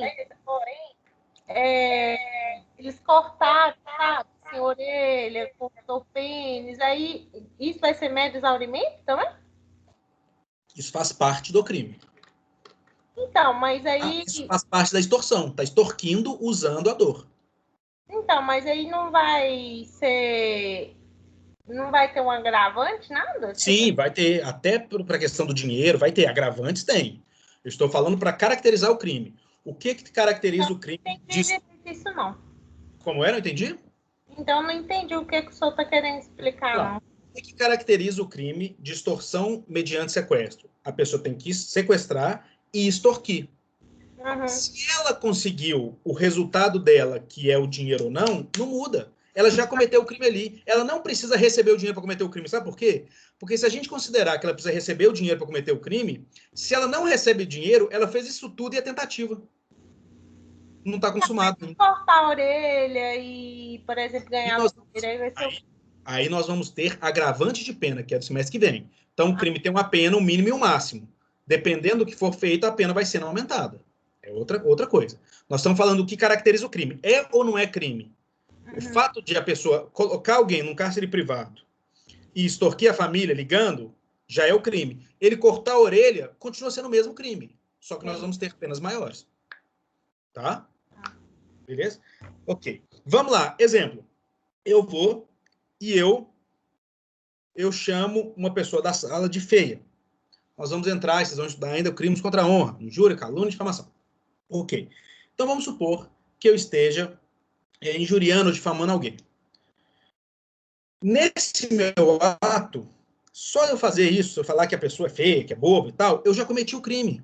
Não, se a pessoa soube, né? Não precisa a pessoa provar que ela teve um prejuízo com isso, que ela teve que procurar um psicólogo, que ela ficou super mal, que ela chorou, não. Só o fato de eu chamar alguém de feio, de burro, de idiota, eu já cometo o crime. O resto é mero exaurimento. Deu para entender? Então, só para vocês entenderem, o mero exaurimento, o que tem a mais do que a lei diz, não entra no crime. O crime é, nosso intercrimes é cogitar, preparar, começar a executar e consumar. Consumar é o quê? É você fazer exatamente o que o artigo diz, matar alguém. Matei, acabou. O mais disso é exaurimento. Tá? A sua fuga, o jeito que você vai fugir, tudo é exaurimento. Tudo que não caracterize o crime é exaurimento. E o exaurimento não entra no intercrimes. Então vamos a eles. Eu já falei com vocês aqui do extorsão mediante sequestro, artigo 159. Sequestrar a pessoa com o fim de obter para si ou para outrem qualquer vantagem, como condição ou preço de resgate. Corrupção passiva. Olha o que diz corrupção passiva, gente. Solicitar ou receber para si ou para outrem, direto ou indiretamente, ainda que fora da função ou antes de assumi-la, mas em razão dela, vantagem indevida ou aceitar promessas de tal vantagem. Veja bem, no receber, no núcleo, a gente vai estudar isso daqui 2 semestres, no núcleo do tipo que aqui, que é receber, não. Mas nesses 2 núcleos aqui, de aceitar promessa e solicitar, o crime se consuma aqui. No momento que o funcionário público solicita uma vantagem para fazer algo, ele já cometeu o crime. Se ele conseguir essa vantagem, é um mero exaurimento, não muda nada. O crime não é quando ele solicita? Então, eu sou funcionário público, a Isabela está me pedindo algo. Eu falo, Isabela, eu faço isso para você se você me der uns 50 reais. Cometi o crime. Se ela me der ou não, não muda o crime. Pode mudar a pena, claro, mas não muda o crime. O crime já está cometido ali. No momento que eu solicitei, porque o que o artigo diz? Solicitar. No momento que eu solicitei, eu já cometo o crime. O resto é mero exaurimento. Para o crime, não interessa mais. Tá? E aí tem o restante, que a pena é aumentada de 1/3 se, em consequência da vantagem ou promessa, o funcionário retarda ou deixa de praticar qualquer ato de ofício. Então, vamos supor, nós temos mais um mero exaurimento. Olha que interessante. Eu falei, ó, Isabela, se você me der 50 reais, eu vou deixar de fazer esse ofício aqui, que vai prejudicar a sua empresa. Solicitei, já cometi o crime. Só que o artigo vem para me falar de um aumento de pena. Ele não está falando para mim mais o que é o crime já está cometido. O artigo vira e fala assim, olha, se a Isabela der o dinheiro para o Fernando e ele realmente atrasar, nós vamos aumentar a pena dele. Mas se eu não atrasar, eu já cometi o crime, porque eu só de solicitar já é o crime. Eu não preciso atrasar algo, retardar, deixar de fazer algo como funcionário público para cometer o crime. Se eu fizer, o parágrafo 1º fala que minha pena é aumentada. mas eu não preciso fazer. Só o fato de solicitar, o crime já está cometido. O resto é mero exaurimento. Então, vamos para a cogitação.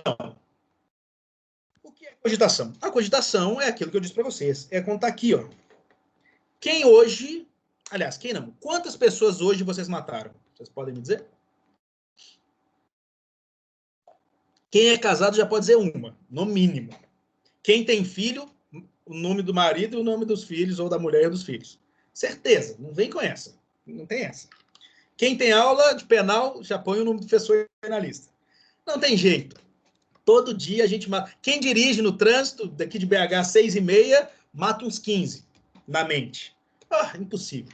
Então, todo mundo aqui, já teoricamente, na mente, cometeu vários e vários crimes.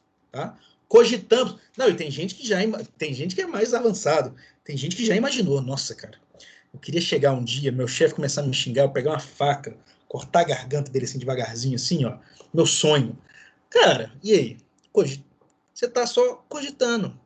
Você está só no campo das ideias. Cogitação, guardem, primeira informação, cogitação não é crime. Nós não podemos, gente, prender alguém, ou condenar, ou julgar alguém pelo que a pessoa pensa. Pelo que a pessoa sonha. Por mais que ela tenha um sonho mais bizarro do mundo. A pessoa pode ter um sonho extremamente criminoso, suponhando o genocídio que eu disse para vocês hoje. A pessoa pode ter um sonho, olha, meu sonho, o sonho da pessoa é completar o que Hitler fez e matar todos os judeus. Está na mente dela. Como que você pune isso? Eu não... Até porque todos nós, em mente, cometemos crimes todos os dias. Todos os dias você fala, sei lá o que, podia morrer. Nossa, se eu furtasse um banco, eu ficava milionário, dane-se para lá. E aí já era. Você vai, na mente, cometendo 1000 crimes.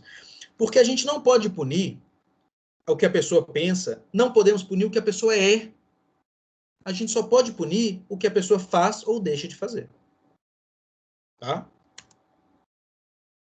A cogitação é a fase interna do percurso criminoso, mas já começou o intercrimes. Tudo começa na cogitação. Pois se restringe à mente do agente. É quando o sujeito ativo tem a ideia de praticar o delito. Primeira fase. Portanto, embora seja a primeira fase do crime, a cogitação não é punida pelo direito penal. A gente não pune a cogitação. A pessoa está pensando em algo. Ótimo. Atos preparatórios. Então, eu já pensei em matar a Isabela. Penso há muito tempo. 4 anos. Já matei na minha mente a Isabela de 1000 formas diferentes. Já matei com tiro, já matei com faca, já matei com foice, já matei com pedrada, já matei ela de 1000 jeitos. Só que agora eu falei assim, quer saber? Eu vou fazer isso mesmo. Eu vou e compro uma faca para matar a Isabela. Vejam bem. Eu compro uma faca para matar a Isabela. É um ato preparatório, já estou preparando.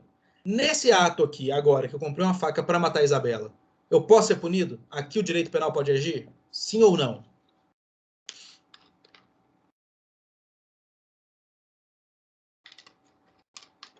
E aí? Sim ou não? Eu acho que não. Ótimo, temos um não. E aí? O meu áudio, Eu acho meu que áudio se cortou, foi eu não entendi. legal com a arma de fogo. Como é? Foi Meu áudio legal cortou, com eu a não entendi. Você comprou? Então, eu comprei uma faca para matar a Isabela.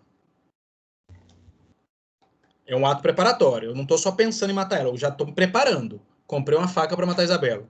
Cometo o crime?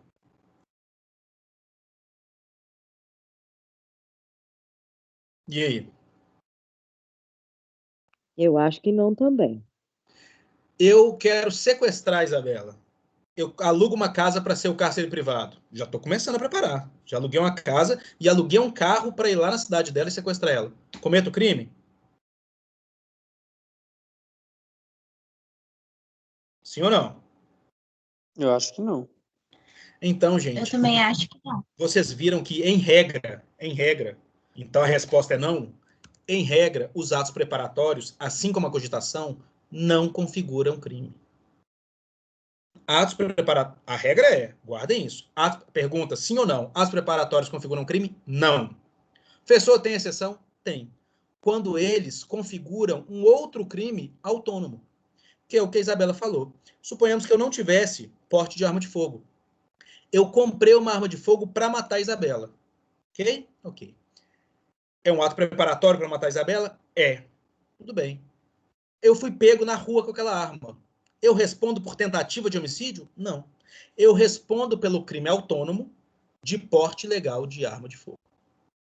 Então, se o meu ato preparatório é um outro crime, aí sim eu respondo por ele. Mas vejam bem que eu não estou respondendo pelo ato preparatório do homicídio. Eu estou respondendo pelo crime consumado de porte de arma de fogo. Entendem? Por mais que eu portar aquela arma seja uma preparação para matar a Isabela, eu não estou respondendo, porque senão eu teria que responder por tentativa de homicídio. Não, eu estou respondendo por um crime consumado, porte ilegal de arma de fogo.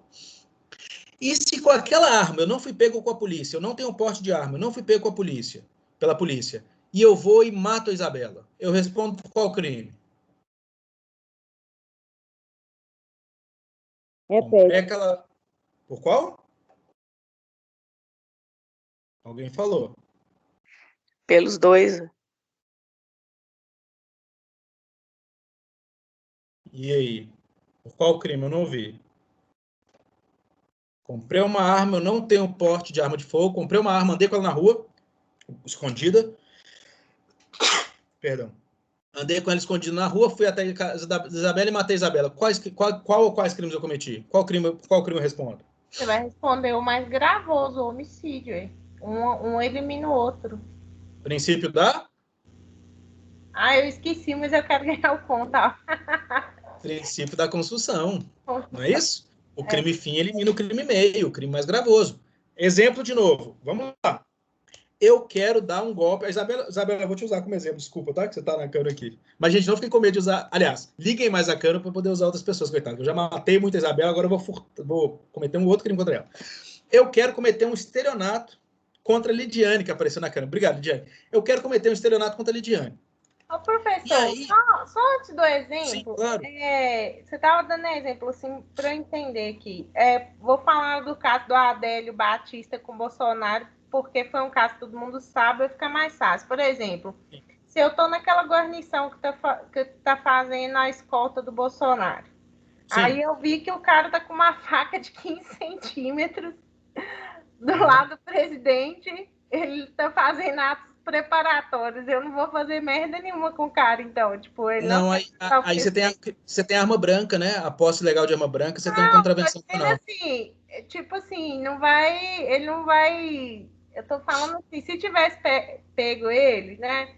Ele não ia responder por tentativa de... Como ele não respondeu, né? Mas eu digo assim... Não responderia por tentativa. Não responde o atos preparatórios. É isso que eu tô querendo dizer.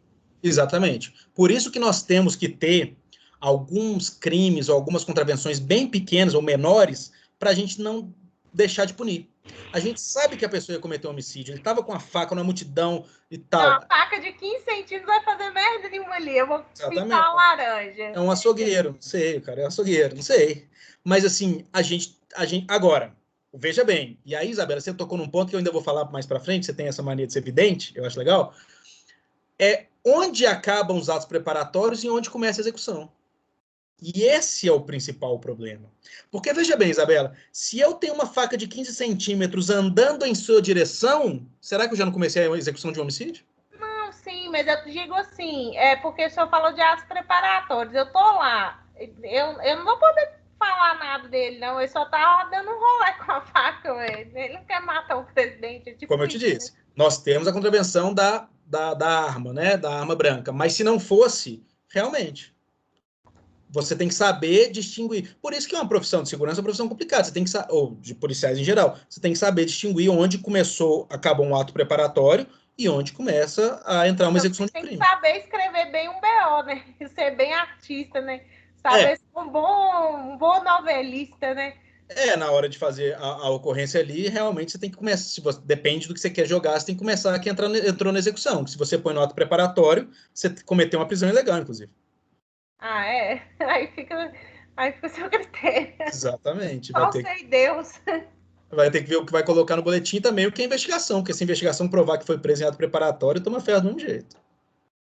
E as câmeras, se não tiver câmera, tá de boa, professor. Nem sempre. Só Deus pra te julgar.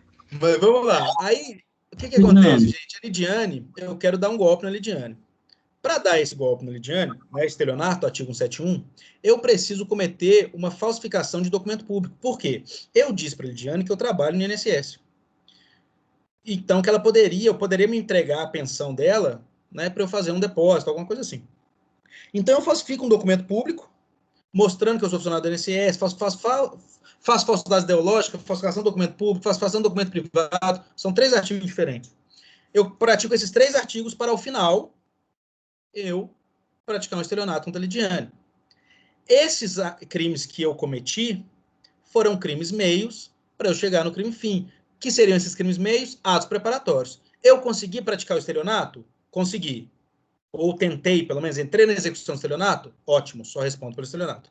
Não entrei na execução do estelionato. Depois que eu falsifiquei os documentos todos, eu cheguei lá, a Lidiane não estava, a gente desencontrou, eu nunca comecei a dar o golpe nela. Eu respondo por aqueles crimes subsidiários.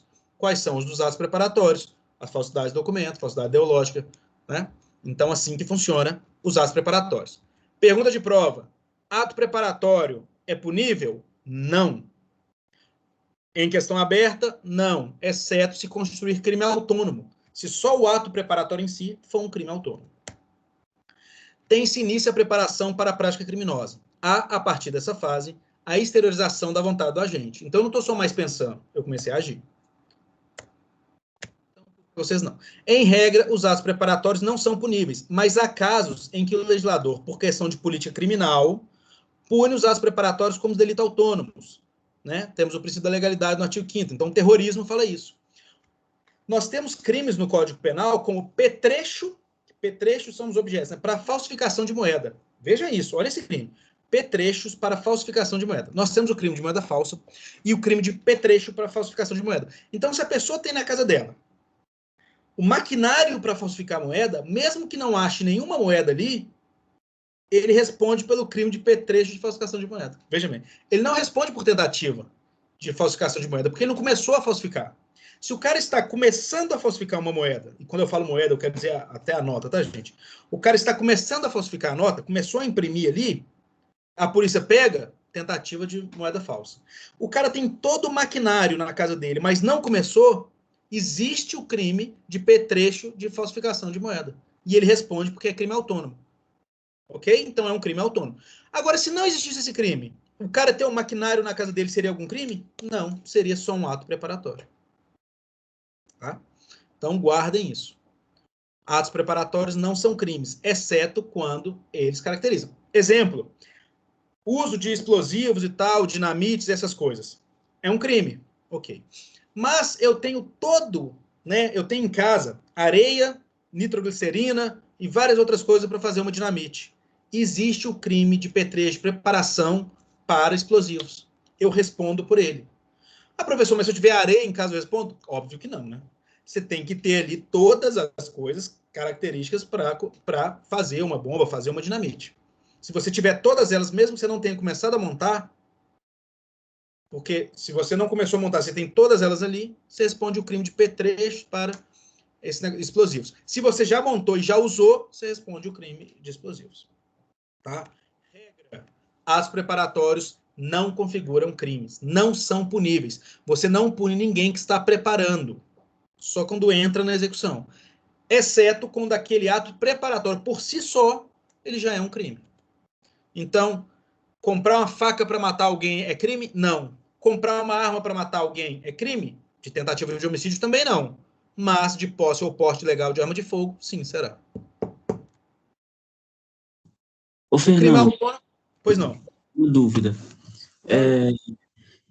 Se eu observo que alguém está se preparando para algo, né? E aí eu vou lá e faço uma denúncia. Essa minha conjectura de que alguém está se preparando para um crime, eu esteja certo ou não, mas o fato de eu conjecturar isso e fazer uma denúncia de qualquer cunho que seja, eu estou praticando um crime contra a índole da pessoa? Como que isso é visto do ponto de vista social? Não. A não ser que você faça isso de forma aberta, e aí você configura um crime contra a honra dessa pessoa, você põe um carro de som e fala, olha, tal pessoa está cavando um buraco, e tal, vai cometer um crime, tal pessoa está cheia de faca na casa dele, vai matar alguém. Aí você está cometendo um crime contra a honra dessa pessoa. Ou você dizer que a pessoa cometeu um crime. Olha, tal pessoa está lá, ela cometeu um crime. Aí é calúnia, porque você está imputando um fato criminoso a alguém que não cometeu.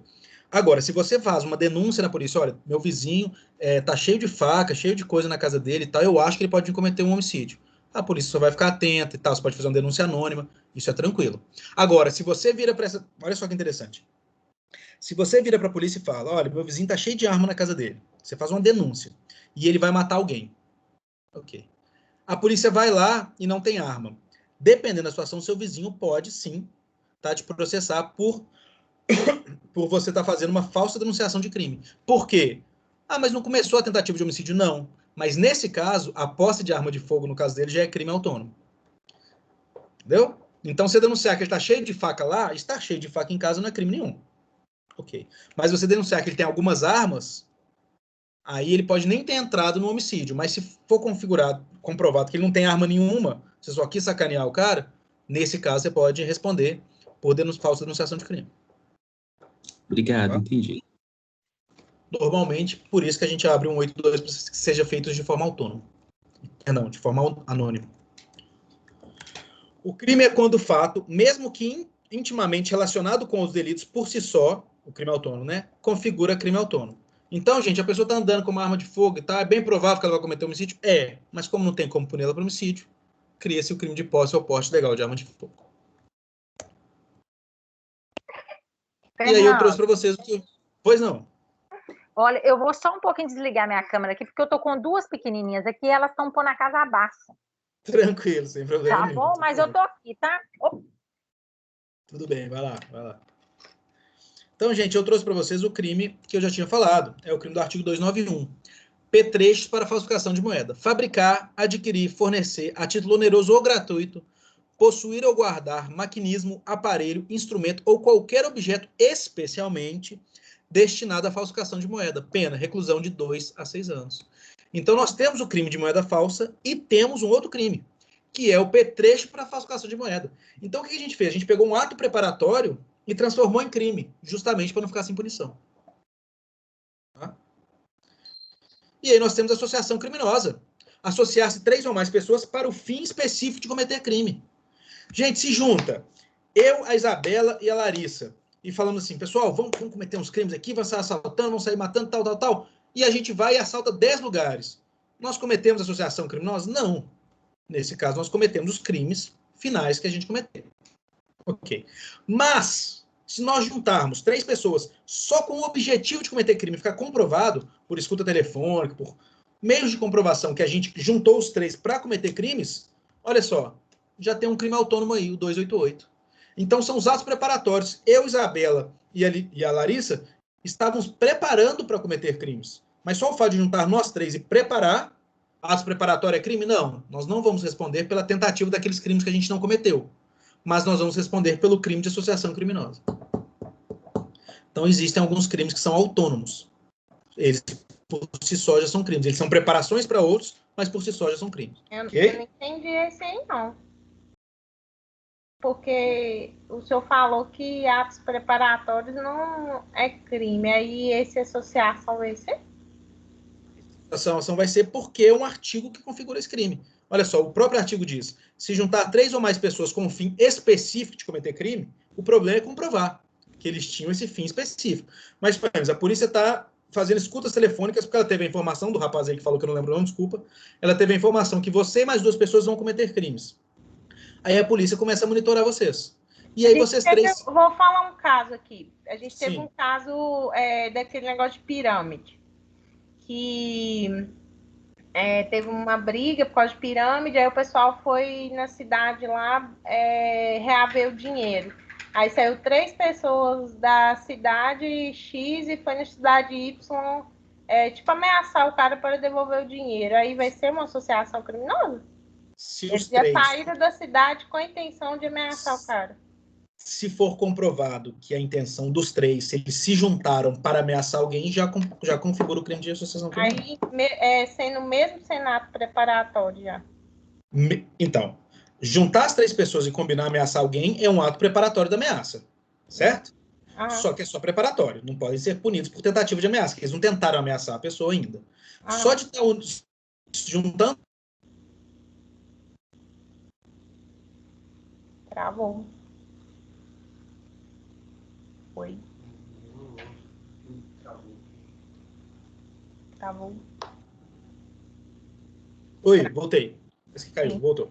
É. Isabela, você pegou até o final da explicação? Não. Repete? Tá. Então vamos lá. Você entendeu sobre atos preparatórios. Se for juntar eu, você e a Larissa, nós três juntamos e nós três combinamos, ó, vamos lá ameaçar a pessoa tal na outra cidade por causa da pirâmide. A polícia estava com escuta telefônica, ouviu a gente conversando por telefone, ouviu a gente se juntando. A gente está saindo da cidade, a polícia para a gente, pode prender a gente por associação criminosa. É um ato preparatório da ameaça, a gente não começou a ameaçar. Agora suponhamos que a polícia não conseguiu prender a gente no caminho. A gente chegou na casa da pessoa e a gente iria ameaçar. A gente escreveu uma carta de ameaça e quando a gente entregou para a pessoa, antes dela ler, a polícia prende a gente. Aí não, tentativa de ameaça. Esquece esse crime aqui. Entendi. São atos preparatórios. Tá. Beleza. Agora entramos nos atos. Oi, alguém tem alguma dúvida? Agora nós entramos nos atos executórios. E aqui é o problema. Professor, Os atos Pois não, pode falar.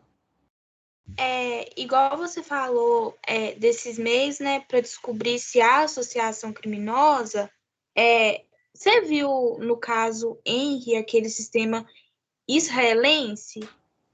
Ai, me fala disso não, cara. Fala disso não. Eu uso esse sistema todos os dias, era uma coisa genial que a gente tinha, a porcaria da Globo e da Record abriram para todo mundo e ferraram com a nossa vida. Mas enfim, sim, pode dizer.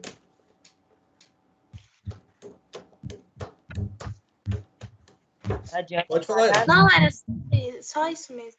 É isso, Ellen. Isso aí é um sistema que a gente tem, que só com autorização judicial a gente pode fazer. A gente usa autorização judicial e a gente usa esse sistema do Cellebrite para extrair todos os dados de todos os telefones. Tá? Então, como é que funciona? Dados já apagados, dados de mensagem, tudo a gente extrai por ali. Então, como que funciona? Essa empresa israelense, ela paga menino de 16, 17 anos para descobrir as falhas dos telefones, dos negócios. Esses meninos descobrem, mandam para ela e ela vai e usa para proteção, entende? E aí manda para gente. Então, nós vamos atualizando o nosso sistema. Qualquer celular que cair, até o último iPhone a gente já conseguiu e tal. O Xiaomi, se você tiver, você tem que ter não um sistema diferente para o Xiaomi, você tem que ter um plug chinês lá que consegue também, e aí você consegue quebrar quase todas as senhas de telefone, independente se é numérica, facial, digital, impressão digital e tudo, e ainda você consegue recuperar todas as fotos, todos os vídeos, todas as mensagens de qualquer momento daquele telefone. Eu tenho esse sistema na minha sala, inclusive. Tá? Mas é isso, assim que vai se descobrir mesmo, viu, Ellen? Às vezes eu estou investigando você por um outro crime, ou então estou investigando uma outra pessoa. Suponhamos que eu esteja investigando você, Ellen. E a Esther te liga falando que ela, a Giovana e a Isabela se juntaram e vão cometer um crime. Então eu nem estava investigando elas, eu estou investigando você. Só que como você está em contato com elas, eu estou fazendo uma escuta telefônica, então eu já sei que as três ali cometeram o crime de associação criminosa. Eu vou lá e já posso prendê-las de uma vez. Tá? Lembrando que eu só posso usar essa escuta se ela for legal, né? E essa quebra de celular também. Se for ilegal, eu posso até fazer. Claro, não posso, né, gente? Eu sou preso se eu fizer. Mas suponhamos que eu faça, de que vai adiantar? Eu não posso usar isso na justiça, porque é ilegal. Tá? Entendi. Podemos continuar? Ô, Fernando, Pode falar. só uma dúvida aleatória que surgiu aqui acho que foi a Isabela, ela falou quase agora que naquele crime, esqueci qual crime que ela citou, que tem De até ameaça? aquela... Oi? Ela falou de ameaça. Isso que... Não, seria o caso daquela arma de fogo, que ela, embora caracterize crime, ela ia caracterizar o crime, a pessoa ia ser julgada pelo crime de morte. Você lembra que ela citou? Assim, a posse ou porte de arma de fogo, é isso que você está falando? E o crime de homicídio? Isso. Uhum. Isso. Aí ela falou que a pessoa ia ser julgada pelo crime de maior teor, que seria Sim. matar alguém. Isso, exatamente. Mas tem casos que as pessoas são julgadas por muito mais crime no mesmo crime, não é? Isso aí existem discussões doutrinárias muito grandes. É matéria para próximo semestre, mas eu vou te adiantar. Como que funciona? Normalmente, é o que a gente estudou na penúltima aula, né, que são os conflitos aparentes de normas. Quando tem mais de uma norma julgando o mesmo fato, a gente tem que escolher uma, né, e a gente tem uns princípios para isso. Então, o que acontece? A pessoa portar uma arma de fogo é crime? É. A pessoa matar alguém com essa arma de fogo é crime? É. Só que ela portou para matar. Então, se ela portou aquela arma de fogo para matar, a gente usa o crime fim e absorve o crime meio. É um crime subsidiário. Ok. Mas nem sempre. Em alguns casos, a lei, a doutrina, e aí vai depender do julgamento, entende o seguinte. A gente vai estudar, daqui 2 aulas, concurso formal e concurso material. O que é isso? Concurso formal é quando você tem uma ação e comete vários crimes. Concurso material, você tem várias ações e comete vários crimes. Então, nesse caso, vamos supor que a pessoa tem um concurso material. Ela cometeu várias ações e vários crimes, e um crime mais grave no final. Mas a doutrina entende, em alguns casos, a jurisprudência, que aquele crime meio que ela chegou, né, ele ofende outro bem jurídico. É um pouquinho complexo. Então, você pode usar os dois. Exemplo, eu falsifiquei uma moeda para cometer um estelionato. Então, eu cometi 2 crimes. Eu falsifiquei uma moeda de R$20 para cometer um estelionato, para dar um golpe em alguém e tal. Ok, cometi os 2 crimes. Então, teoricamente, o crime da moeda falsa era para ser só um meio que eu utilizei para cometer o estelionato, certo? Então, era para ser abrangido, mas não é. Porque nenhum crime contra a fé pública pode ser abrangido. Vocês vão estudar essas regrinhas ainda. Então, nenhum crime contra a nossa fé pública pode ser abrangido. Nesse caso, eu vou responder pelos 2. Eu vou responder pela moeda falsa e eu vou responder pelo estelionato. Por quê? Porque um é crime contra a fé pública, outro é crime contra o patrimônio. Então, eu tive 2 ações, 2 resultados, concurso material, e eu respondo pelos 2 crimes. Mas, no geral, vocês precisam entender que o crime mais grave, ele abarca o menos grave, sim, princípio da construção, exceto em algumas situações específicas. Tá? Principalmente quando um dos crimes é contra a fé pública, contra o nosso dinheiro, contra o nosso país, contra a administração pública. Esses crimes nunca são abarcados. Ok? Então tem essas diferenças aí. Quem perguntou, não sei se conseguiu pegar aí. Entendi. Beleza? Tá? Agora, você vai ver sim, e aí tomem cuidado com o que vocês veem na televisão. Eu já vi muito a polícia fazer muitas vezes uma coisa que é o seguinte, e a polícia faz isso mesmo. O que a polícia faz? A polícia prende alguém, né? A polícia militar vai e prende, passa para a civil, ou a polícia civil prende alguém, e a polícia civil, depois que ela faz toda a investigação, ela faz um relatório final e ela manda esse relatório para o promotor. O promotor, se ele der o ok nesse relatório, o promotor oferece uma denúncia contra aquela pessoa ao juiz. É assim que funciona no Brasil. A polícia, normalmente, joga todos os crimes que ela vislumbra. Tá nem aí. Ela joga que a pessoa cometeu porte ilegal de arma de fogo, homicídio, e joga tudo. Na hora de fazer a denúncia, ou no final, na hora de condenar, porque às vezes o promotor até compra essa ideia e fala, vamos pôr tudo mesmo. O juiz que vai falar, não, peraí, ele cometeu a porte de arma de... E o advogado da pessoa vai falar isso, né?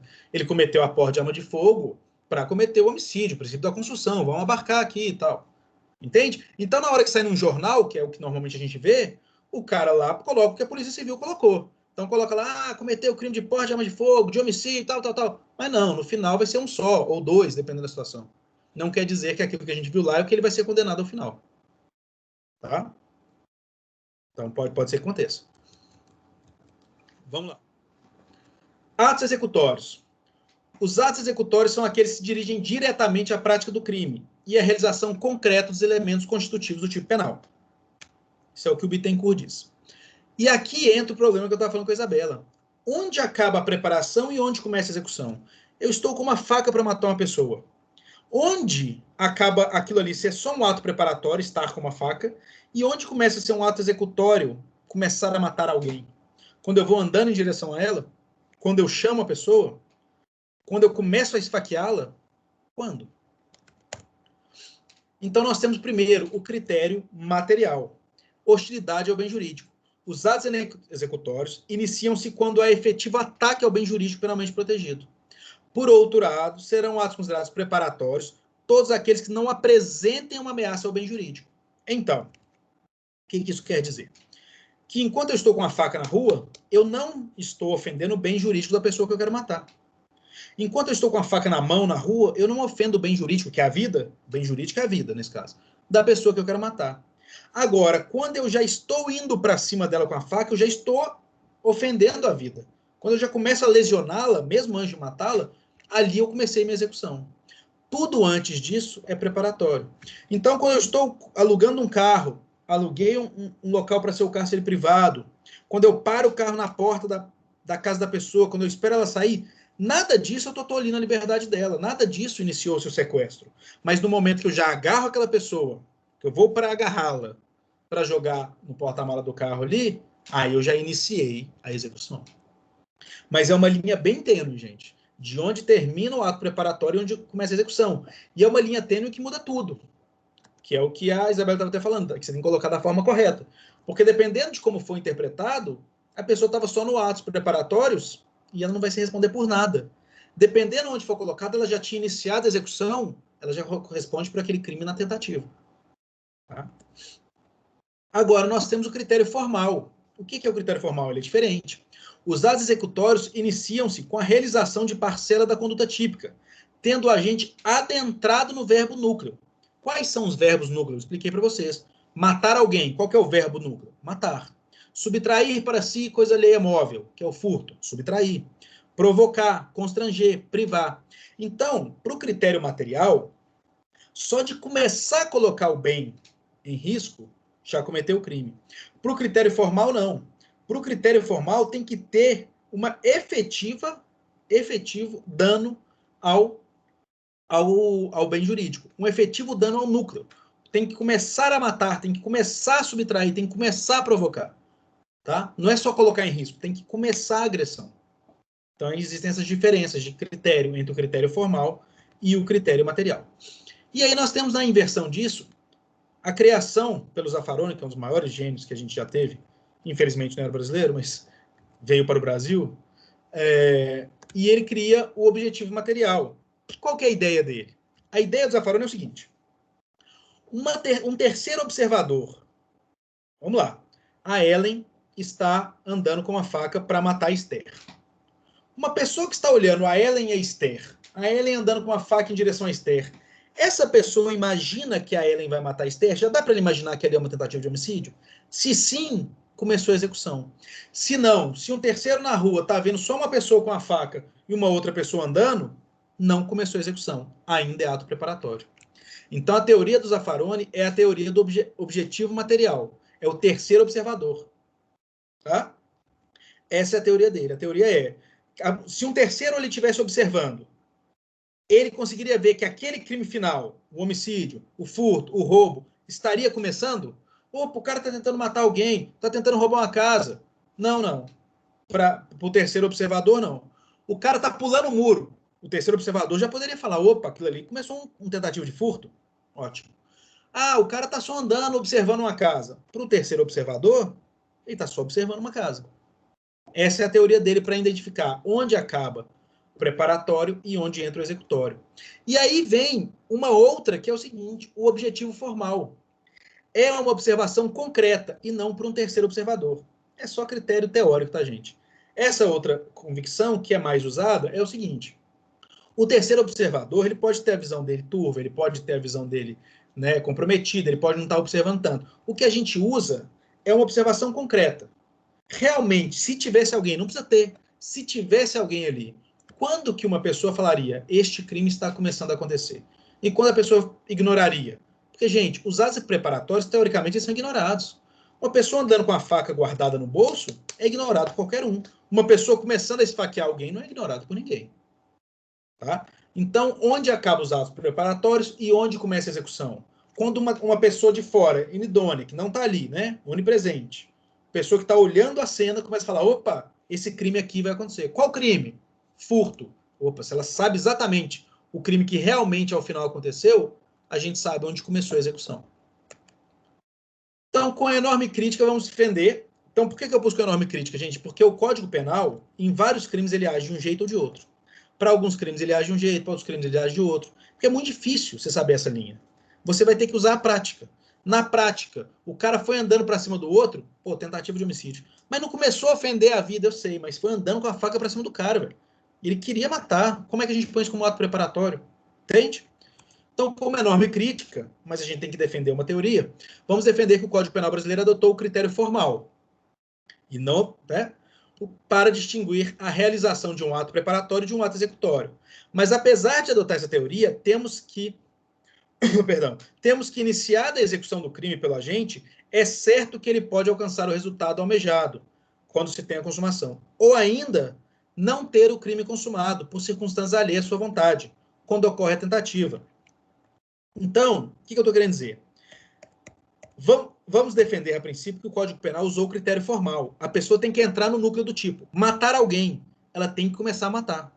Roubar alguém, né? Aí roubar, que é subtrair, na verdade, ela tem que começar a subtração.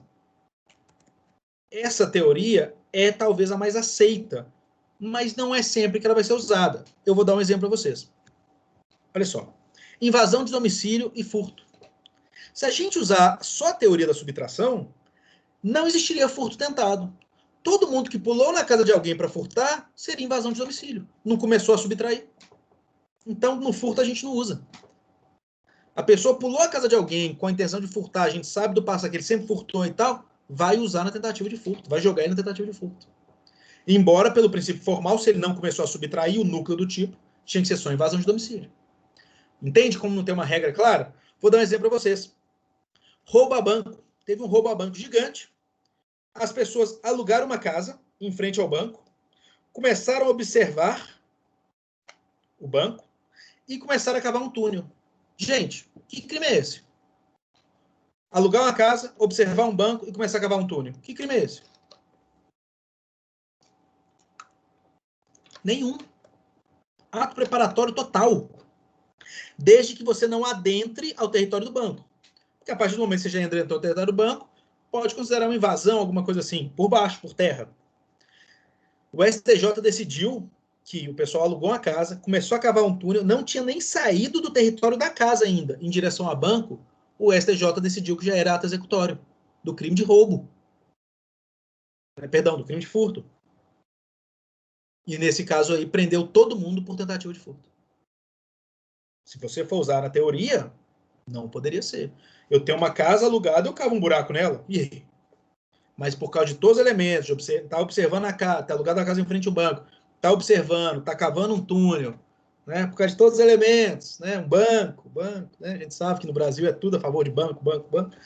Por causa de todos os elementos, mas nesse caso eu concordo, o STJ decidiu que essas pessoas cometeram furto tentado, mesmo estando em ato preparatório. E o STJ entendeu, veja bem, o STJ entendeu que aquilo não era um ato preparatório. O STJ entendeu que quando eles estavam cavando aquele túnel, eles já estavam iniciando o furto. Então não tem como eu dar para vocês uma regra clara aqui. Tá? No geral, começa o crime quando você começa a ofender o bem jurídico. Quando você começa a subtrair, quando você começa a matar. Mas na prática nem sempre é assim. Tá? E aí nós vamos para o consumação. E aí tem um artigo. Olha só o que diz o artigo 14, inciso 1º do Código Penal. O crime é consumado quando nele se reúne todos os elementos de sua definição legal. Isso significa que o crime só será consumado quando tiver sido realizado todos os elementos da figura típica. Ou seja, quando houver a subsunção perfeita do fato praticado ao tipo penal. Exemplo, matar alguém. Quando que consumo matar alguém, gente? Pelo amor de Deus. Quando consumo matar alguém, gente?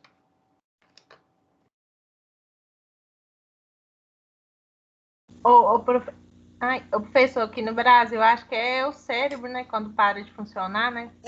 Sim, mas quando alguém morre. Morre, mas é Isso, cerebral. Né? Porque tem as discussões da batida cardíaca, ou da função cerebral e tal, tem essas discussõezinhas, a gente vai olhar lá no homicídio, quando a gente for estudar homicídio. Mas quando a gente configura matar alguém? Quando alguém morre. Quando a gente configura o furto, subtrair coisa alheia móvel? Quando você subtrai uma coisa alheia móvel. Então, a consumação é quando você... A consumação é muito fácil. Quando tem aquele artigo descrito, você praticou tudo que tem nele. Quando você começa a praticar, você entrou na execução. Quando você termina de praticar tudo que tem nele, você consumou. Matar alguém. Eu peguei uma faca e comecei a esfaquear a Isabela com a intenção de matá-la. E fui embora. Aí a gente estudou a teoria da atividade, né, gente? Ação ou omissão. Quando aconteceu aquele crime? Naquele momento que eu esfaqueei ela. Só que a Isabela não morreu. Ela passou 6 meses e sobreviveu.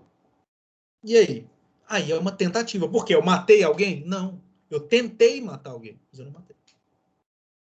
Então, a consumação do crime, ele só acontece quando eu finalizo, quando ele encaixa todos os elementos. Exemplo, subtrair para si coisa alheia móvel. Subtrair para si ou para outra em coisa alheia móvel. Artigo 155, furto. Eu entro na casa da Isabela, eu pego o notebook dela e estou subtraindo. Naquele momento, a polícia para e me prende. Eu subtraí para mim? Não, eu não consegui subtrair. Eu estava subtraindo. Então, eu não completei. O crime não é tentar subtrair. O crime é subtrair para si ou para outra. Eu não subtraí. Então, é tentativa. Eu comecei a executar? Comecei. Eu comecei a subtrair. Mas eu não consumei. Então, guardem bem. Cogitação, preparação, consumação, execução, perdão, e consumação. E é o que eu trouxe para vocês. Cogitação, atos preparatórios, atos executórios. Se não consumou, cai na tentativa. E aí nós teremos aula sobre tentativa.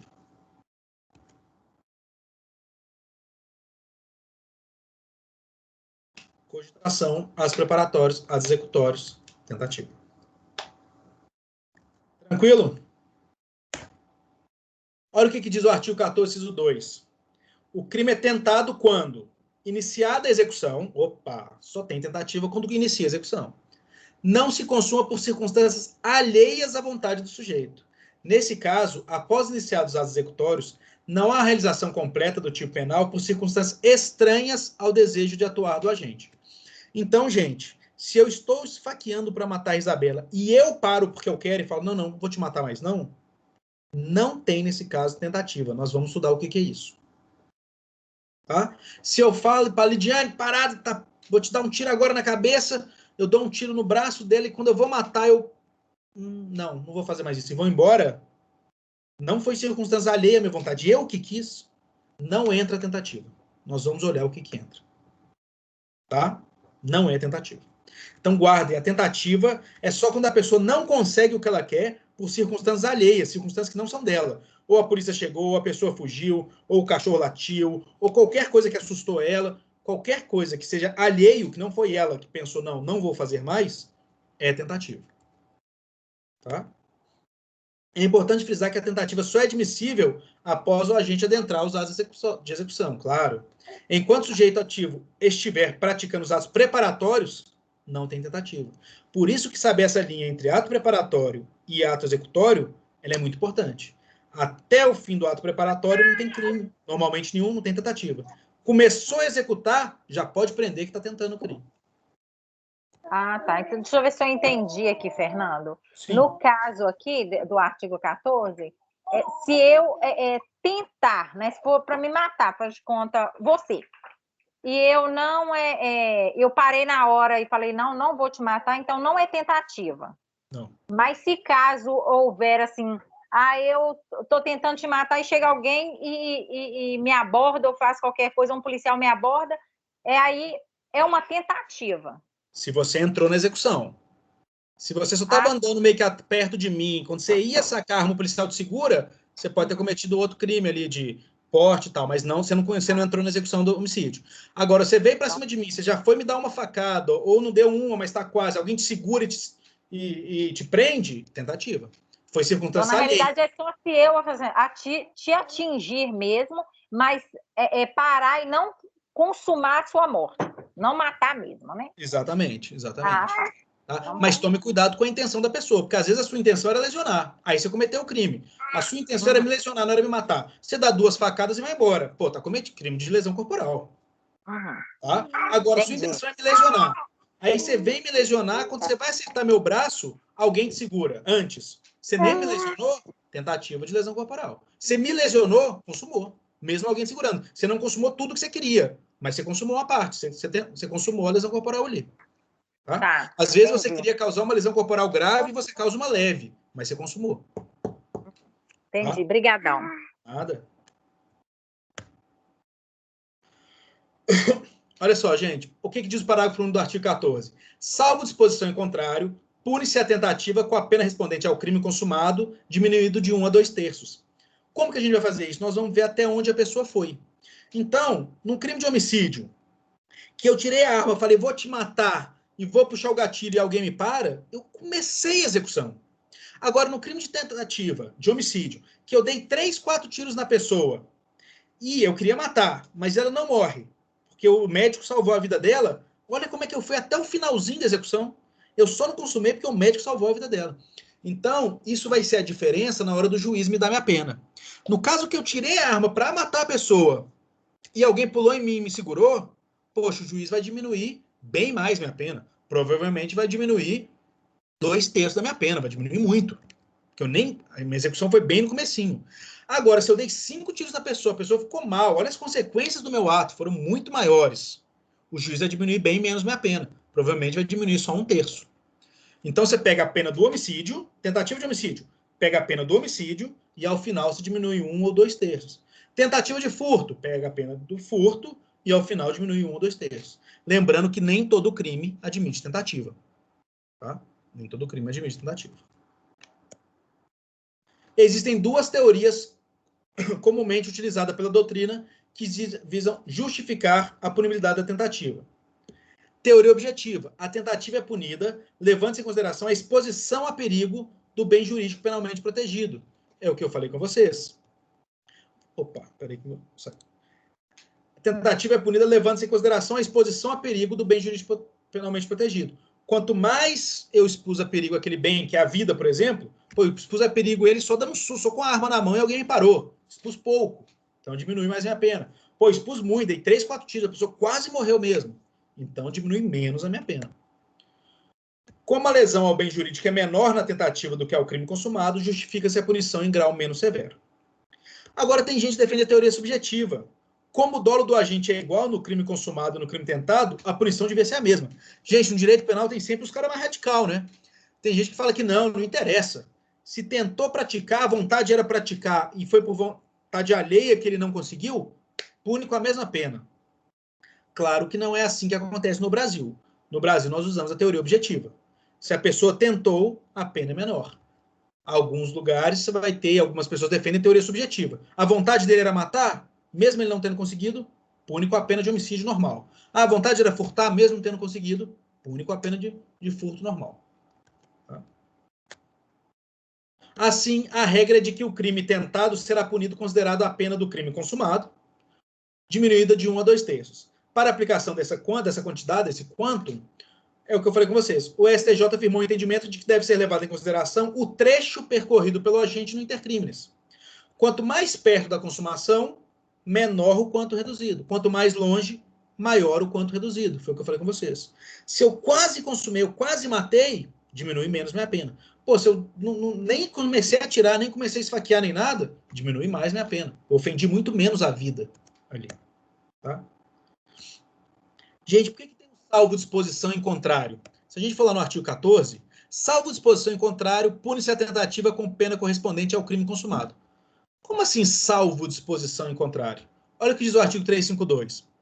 Evadir-se ou tentar-se evadir-se o preso. Olha o que diz o artigo 309 do Código Eleitoral. Votar ou tentar votar mais de uma vez. Nesses casos, o artigo pune a tentativa e o crime da mesma forma. Olha só, o preso que tenta fugir ou que foge, responde pela mesma pena. A pessoa que tenta votar mais de uma vez ou que vota, responde pela mesma pena. Por quê? Porque salvo disposição em contrário. Aqui nós temos a disposição em contrário. O próprio artigo pune a tentativa com a mesma pena do crime. Então, nesses 2 casos que eu expliquei para vocês, usou-se a teoria subjetiva. A intenção da pessoa, do preso não era fugir, ele tentando ou conseguindo, ele responde pelo mesmo crime. A intenção da pessoa não era votar de novo, ele votando de novo ou tentando votar 2 vezes, ele responde pelo crime. Então, na regra se a pessoa tentar, ela tem essa diminuição. Mas se no próprio artigo falar que ela tentando ou conseguindo já é o crime, não tem tentativa aqui. Tem tentativa, claro, mas dos 2 jeitos ela responde pelo crime cheio, pelo crime fechado, e não pela tentativa. Tá? Como é que a gente faz a tentativa, gente? É muito simples. Artigo 121, homicídio. Combinado com 14, inciso 2, tentativa. Artigo 155, furto, combinado com 14, inciso 2, tentativa. Artigo 157, roubo, combinado com artigo 14, inciso 2. Então, toda vez que você vê qual crime que a pessoa cometeu, 157, cometeu um roubo. 157, combinado com artigo 14, inciso 2, pode saber que ela cometeu uma tentativa. Todo crime que você combinar com artigo 14, inciso 2, quer dizer tentativa.